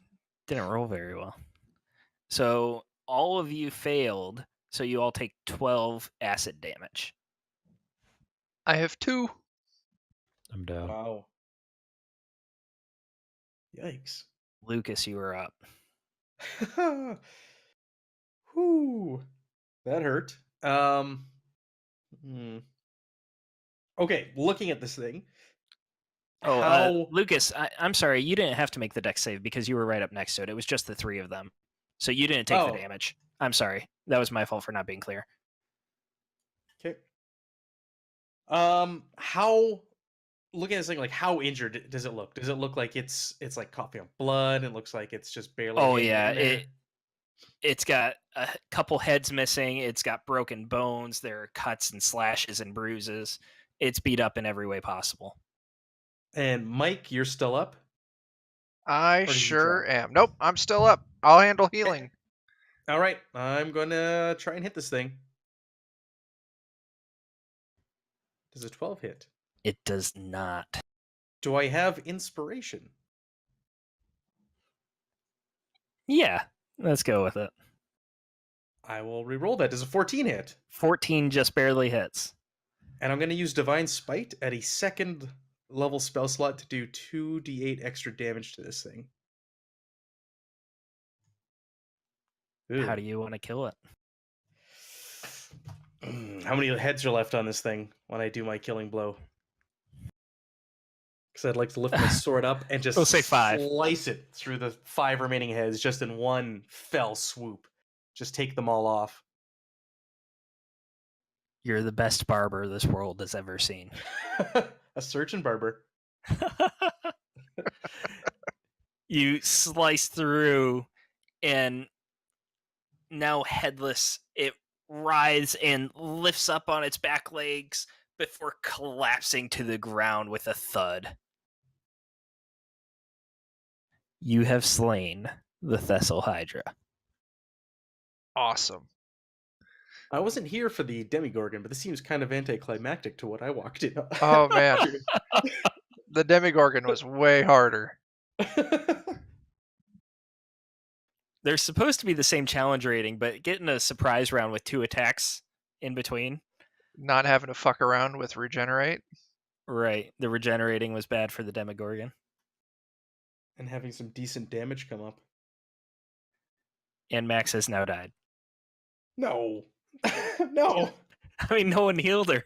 Well, we're just ending. I'll healing word.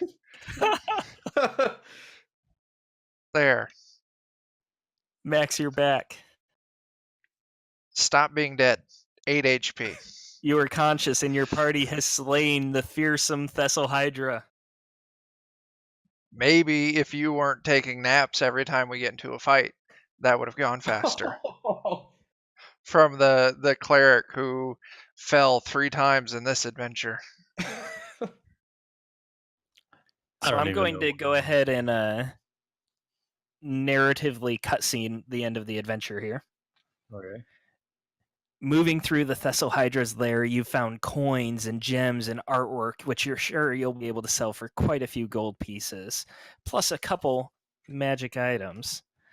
Going around the corner, you find a group of troglodytes that used to worship the Thessal Hydra as a god, but after seeing your power, have begun worshiping you. Fuck yeah. You also notice that cave continues on, and you pop out a secret door, so you would not have had to jump the chasm.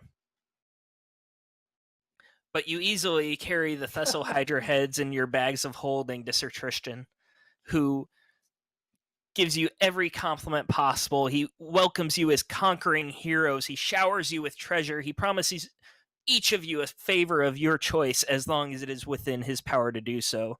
You are now the heroes of the realm, known for slaying the fearsome Thessal Hydra. Nice. Yay. We fucking did it. Huzzah! I was gonna make a joke about getting head, but First the rocks and the upside down, and now this. I don't dig around. Oh, So- that's great. Oh, You someone's guys- got that 5-0 on them. Sorry. You guys went through every story beat of the adventure. However, there was quite a bit of combat that got skipped just because you guys went one route instead of the other. What did you guys think of the adventure?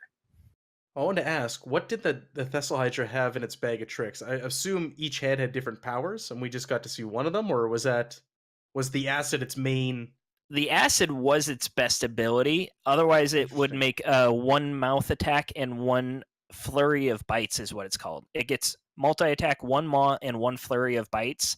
Or it can do a tail pincer attack to grapple a target. Or it can do the acid spit. Interesting. But Okay. it really only got one action because of the surprise attack. Now, my question about the adventure comes in to, was the upside down supposed to be like that? Like, I feel like partially because all of my rolls sucked and I was the person with the advantage on searching for monstrosities and all that stuff, but even with advantage I rolled a damn 8 to track it down. Was there anything else to do in the upside down aside from get lucky on finding the Demogorgon and fighting it and talking to a weird princess lady, or did we miss anything there? You did not miss a thing in the upside down. In fact, you actually did more in the upside down by going to the cave than is actually written. You're not supposed to visit the cave until you have already slain the Demogorgon, and then you immediately pop out the flower, is what this assumes. Okay, yeah. The proud princess, she's an interesting character. She actually gets more text in the adventure than any other part of the adventure. But basically, she's just meant to tell you guys to kill the Demogorgon, and then she's meant to tell you to leave her alone because she's doing her own thing. And it never says what her own thing is.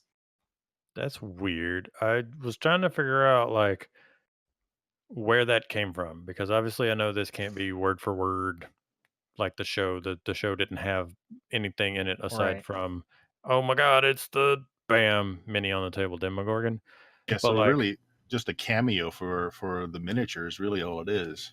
Yeah, that's all it is just an excuse to use the miniature. And the Proud Princess is supposed to be like an homage to 11, I think. That's what I But kind of got out of it. Mm. Yeah. So it's just it doesn't tacked really. on. Yeah, it does. And actually, she's like the narrative force because she's the one that tells you how to finish the quest.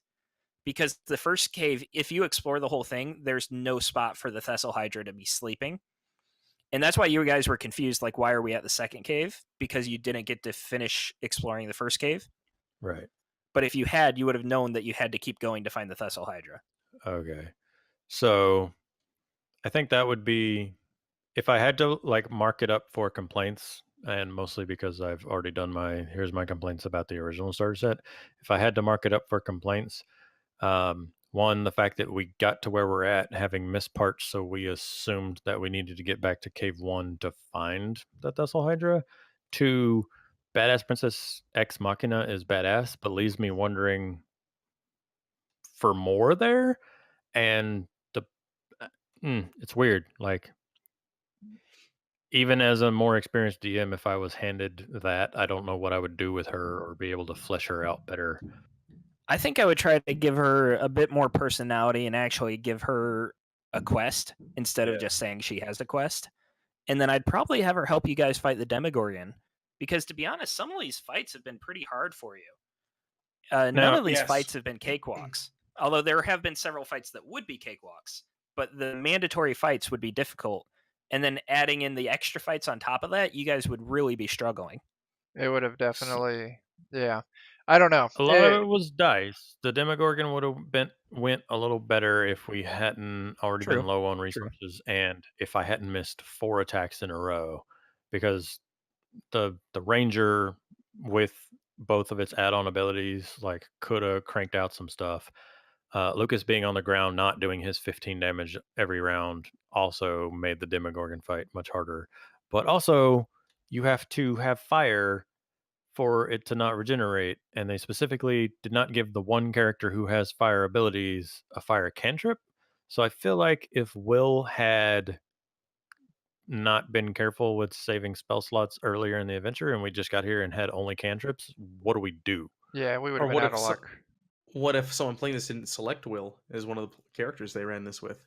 There would have been no way to beat it. Yeah, that's the thing. I think this adventure, you really do have to play it with 5 characters to be a starter set. For like an easy difficulty, you need 5 characters. Otherwise, there's no provisions in it for making it easier for less characters. Like if I tried to run with 3 people, it'd be crazy difficult. And then also people not knowing how to play D&D, knowing that you need fire to kill things sometimes. Even if you saw the show and saw that it didn't like fire, it'd be hard to make that connection. And the Yeah, I only mean, fire people have are their torches and tinder torches boxes. and stuff. And light already didn't work here, so we weren't like carrying torches and stuff. So we had reasons to not even be carrying lit torches like a standard adventuring party. Right. So we're one step further away from hit it with fire than like if we had just bumped into it in a cave. But again, I'm not bashing the things. I'm trying to think about what somebody a brand new DM who's trying to learn this adventure, watches our stream I and comes at it from that angle. Like, these are the things that I would be concerned about. I don't think this is an ideal product for a first-time DM and/or group. You're better off going with the Lost Mines of Phandelver. I 100% agree. And it's kind of sad because this product does seem to be very much designed for a new DM, but it needs a bit more hand holding. Like, if I was running this for my main group and I wasn't running it entirely out of the box, I feel like I would have had to put a lot of prep into this to get it to the point where I'd be confident and feel good running it. Yeah, it runs less like the starter set and more akin to modules like Storm King's Thunder and Tomb of Annihilation, which function out of the book, but are expecting that the DM read ahead and have done stuff instead of, hey, you guys want to come over today? Pull the stuff straight out of the box and wing it, which you can do with the first starter set. I have a general comment about this set, if I may. Yeah. Okay, everybody pull up the character sheet for Will the Wise and for the Cleric. Their inventories are swapped. Let me make sure that wasn't my fault. Everyone knows how Steven did. I've got the cleric. I got Mike open still. I've got my shield, chainmail, mace, crossbow. Yeah, but what I have is the Holy Symbol, Prayer Book, Incense Sticks, Investments. I don't have a crossbow, Okay. yet I have the skill for it. So Oh. that is because of your acolyte background. You both have acolyte backgrounds, which is why you have all the prayer books and incense sticks. But the Cleric And, doesn't have those, is what I'm saying. The Cleric doesn't have a prayer book. Yeah, I don't know why the cleric doesn't have a 'cause holy symbol. they're In acolytes which as case well. without the Yeah. holy symbol, he can't cast spells. He Right. has an amulet, which is supposed to be his holy symbol, I believe. Yeah, that's what I was interpreting that as.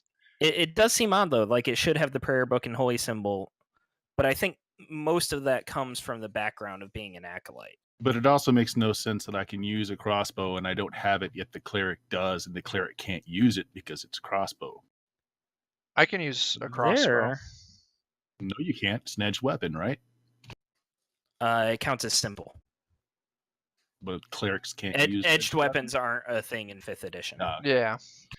No, I mean, for this adventure, if I were to run this for new people, first off, I would have to rework these character sheets like you were pointing out. There's stuff that's not quite right. The wizard should have had the fire cantrip. And then putting a little bit of personality into the characters to kind of help out. Like, hey, read this little paragraph. This is what your character's about, like Phandelver does. Yeah, I enjoyed that in Phandelver as well, like giving a character an idea just like a springboard to jump off of.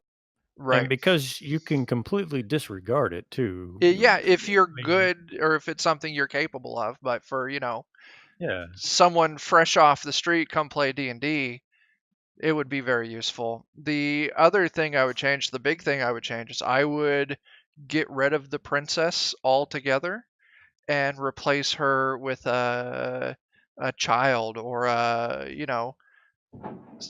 someone who needs help and protection but has been trapped here for a while.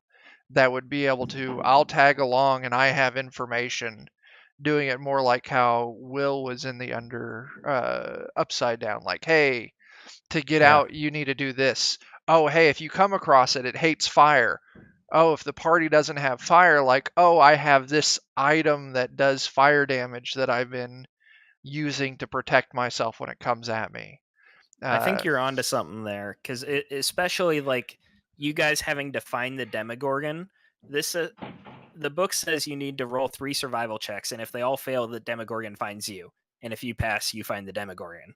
Having the child there would give you a reason to find the Demogorgon, or a reason for the Demogorgon to come upon you, instead of just like, okay, I'm throwing dice at it till we get there. Right. Just wandering the woods, which is kind of how the maze worked. Like we were at the mercy of pure luck, regardless of how we did with our ropes, and getting clever didn't really help us fix the maze. It didn't. Yeah, anytime, I don't know, with starting new players, frustration is the worst thing. Not Right. knowing what to do. Yeah. Well, And someone left a comment on my video that they're watching this because they're getting ready to run and DM their first game ever, and they're going to run this. So now, knowing that, I almost want to reply to their comment. Don't make this your first game. Right. Or here's you some do- tips. Here's some tips. Yeah. Yeah. Maybe we can. I feel like there's a lot of areas where people are just going to be scratching their heads like, how do we solve this, when there's nothing to actually solve. Absolutely. Well, that whole That's- riddle where we had to keep going through the cave and it kept changing and it was just random rolls, that would get really frustrating as someone who's never played this before, and they might just walk away and give up. Right. I agree. Also, it's the Stranger Things starter set. Okay. As much time as we spent out of the Upside Down and in the weird maze and stuff like that, why could that content have not been in the Upside Down to give it that like Stranger Things oomph? Let me go through Yeah. the Upside Down version of the dungeon, or have the maze be in the Upside Down or something like. Or have the Thessal Hydra wander into the Upside Down. We have to chase it into it. Something, because at this point the only reason that the Upside Down exists is because they took a clear shot dungeon, which is get to the end of this cave and fight the Thessal Hydra, even if it is 2 separate caves, whatever. But that's the dungeon. That was a starter set, and then they bolted on this weird, you get stuck in the Upside Down, you have to find the Demogorgon to get out and fight, excuse to use this mini. It's bolted on to the side, and all it does is break up the getting to the Thessal Hydra part of the dungeon from the here's the boss fight part of the dungeon. I agree. They could have. And a couple random encounters in the Upside Down to make it feel like you're doing something else other than the proud princess, who I don't think she really counts as much of an encounter. But like the woodcutter that you guys explored, I made that up on the spot. And then like being able to see the spiders, I also made up on the spot, just to like give you guys some sort of feedback while you were in there. Yeah, because again, my bad on rolling low and being the one character who's good at that skills, but like without that, the Upside Down is empty sans you, Princess, Demogorgon. And Princess is literally just, Deus Ex Machina to point you at the Demogorgon. So Right. that's my biggest complaint. Make a dungeon in the Upside Down, even if it's the wandering, even if it's encountering shadowy versions of sorry, I have hiccups. Shadowy versions of like the skeletons and the crazy night encounter or whatever. Like that can all be done in spooky Upside Down misty land. The problem with that though is no recovery. So you can't have a substantial part of it in the Upside Down and expect to get through it, because you've got no way to regenerate hit points. And I your mean- group might just go crazy using spells in their first encounter, right? Yeah. And Right. then I guess you got your spells back, but you didn't heal. This just says that healing does not work unless it's magical. So you cannot use hit dice, and you cannot regain healing from any ability that is not magic. Once again, Yes. you could have that kid show up, and the kid's also got a backpack with some extra healing potions, or oh hey, I found this herb. Yeah, get You some eat potions. it. Yeah. I mean, the king giving out more healing that would have been useful. yeah. Now, the king was supposed to give you healing potions with all the treasure. I messed that up and forgot to do it in the list, because the list of treasure is just a large paragraph, and it was very hard to read through on, like, to make sure I got everything on the spot, because it wasn't just like bullet points, this is what they get. That And that's sucks. why I gave you guys the healing potions from the troglodytes.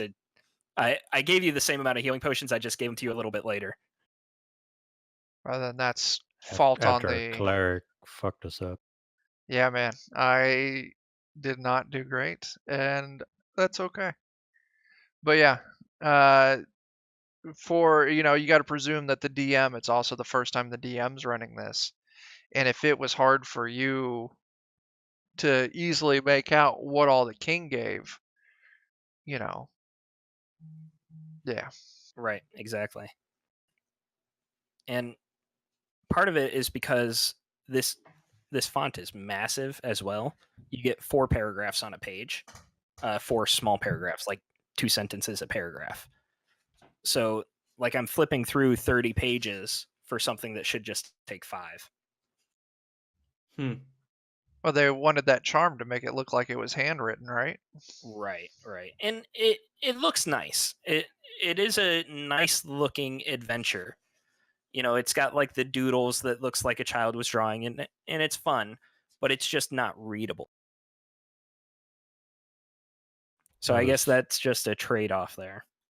I was complaining about a 3rd edition book the other day because I was plugging everything into Roll20, and they had the 4-paragraph note from your patron, all in cursive, but no standard text anywhere in the book to tell you what it says. So I was squinting in my dark office to try and make light of this cursive, and I was like, man, at a certain point, Americans ain't even going to be able to read cursive anymore.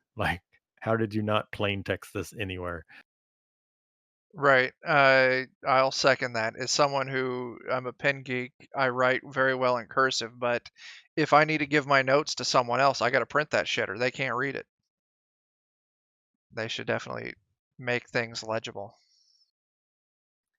So let's wrap this up. Let's hear final thoughts from everyone, and then we can go through and tell everyone what we're doing, what we've got coming up. It's a thumbs up or thumbs down from everyone. Bert? Rough. As is, thumbs down. With some work, it could be nice, but as is, no. Not for an introductory set. What about you, Chuck? Same thing. It was fun to play because we know what we were doing, but for a new group, new DM, this is going to be full of frustration. Stick with Phandelver. Matt? Yep, I agree with these guys. If this is going to be your first exposure to the game or even the hobby, this is not the product I would recommend. Phandelver's fantastic, or there's a ton of beginner's boxes out there for various games that are way more user-friendly and ease you into the game and give you all the tools you need to play it and understand it. And Seal. Well, I mean, they all said the same thing, so I'm going to be different. Nope, just kidding. That is exactly my thoughts as well. I bounce between a lot of RPG systems, so I normally start with the starter sets because I, much like the rest of y'all, get stuck being the DM every time we swap systems. And for a beginner box, which is what I see this as, a bunch of people who have not played RPGs ever watching the show and going, "Oh my god, I should try that thing." And then here's this product for it. I feel like a lot of people are going to get frustrated. And yeah, the Phandelver adventure starts kind of rough with those first encounters being really tough, but the amount of resources that are available online, like tips and how tos and fight calculator adjustments and all that stuff for Phandelver, much better. Also, Phandelver's characters having full backgrounds and it lasting for 5 to 6 sessions and letting them get the typical go into town, sell stuff, get side quests, all around more fleshed out adventure. I got to go with Phandelver, especially for the price between the 2 boxes and stuff. I'm gonna have to give it a final thumbs down as well. That's 5 thumbs downs. I just feel like it's a bit of a missed opportunity, and there's some things they did good, but they really could have capitalized on it a bit more, and it could have been a home run with some work, but they just didn't quite get there. Yeah, I feel It sucks saying that, but I feel like it's a cash grab. It's going to make a lot of money off of people that buy it just for the word Stranger Things being printed on the box, and then be disappointed in the fact that the Stranger Things was clearly just bolted onto essentially a D&D adventure. Like there's no Stranger Things to it. You're not playing the characters because they don't even have the characters from the show's personalities slapped onto them. And sorry, Steven, the box says Hasbro on it and not Wizards of the Coast, right? And I know Hasbro owns does. Wizards of the Coast, but it's not Correct. branded WotC at all. No, it does have the Wizards of the Coast designers listed as editors. Like it's got Jeremy Crawford on there, Chris Perkins, Kate Welch, and a few others. Mike Morose is on there too, James Wyatt. So it does have the 5th edition design team listed in the credits. However, there is no Wizards of the Coast. It says Hasbro Gaming on the adventure. Interesting. So yeah, pure cash grab. By the All parent right. company. So let's sign off with what we got coming up. Bert, what's in the What? pipeline for? What do we have coming up? I think we're starting Zweihander this Thursday, aren't we? Yeah, we are. We're gonna be making this- some ugly characters that are gonna get beat up even more. I hope so. Yeah. Zweihander this Thursday at 8 p.m. Mountain Standard Time. So whatever that is, your local time, we're gonna kick it off, and we're gonna do. I was gonna say the enemy within. I wish. A Bitter Harvest is the name of the quest that we're gonna be playing, and it should be 3 to 4 sessions long. I won't be able to join you, but I will be sitting in stream and heckling you and hosting the stream and all that stuff. Excellent. My life is just too crazy lately, so I've been falling back on one-shots and other shenanigans, and I can't, even with it being a short thing, life's just too crazy. All good. We appreciate the support with the heckling and the hosting. Yeah. Well, thank you everyone for joining us, and Thanks thank for- you guys for playing with me. Yeah, Yeah, thanks for Sorry, running it's this. not Thanks my for best- running, yeah. my best adventure, but It's great, man.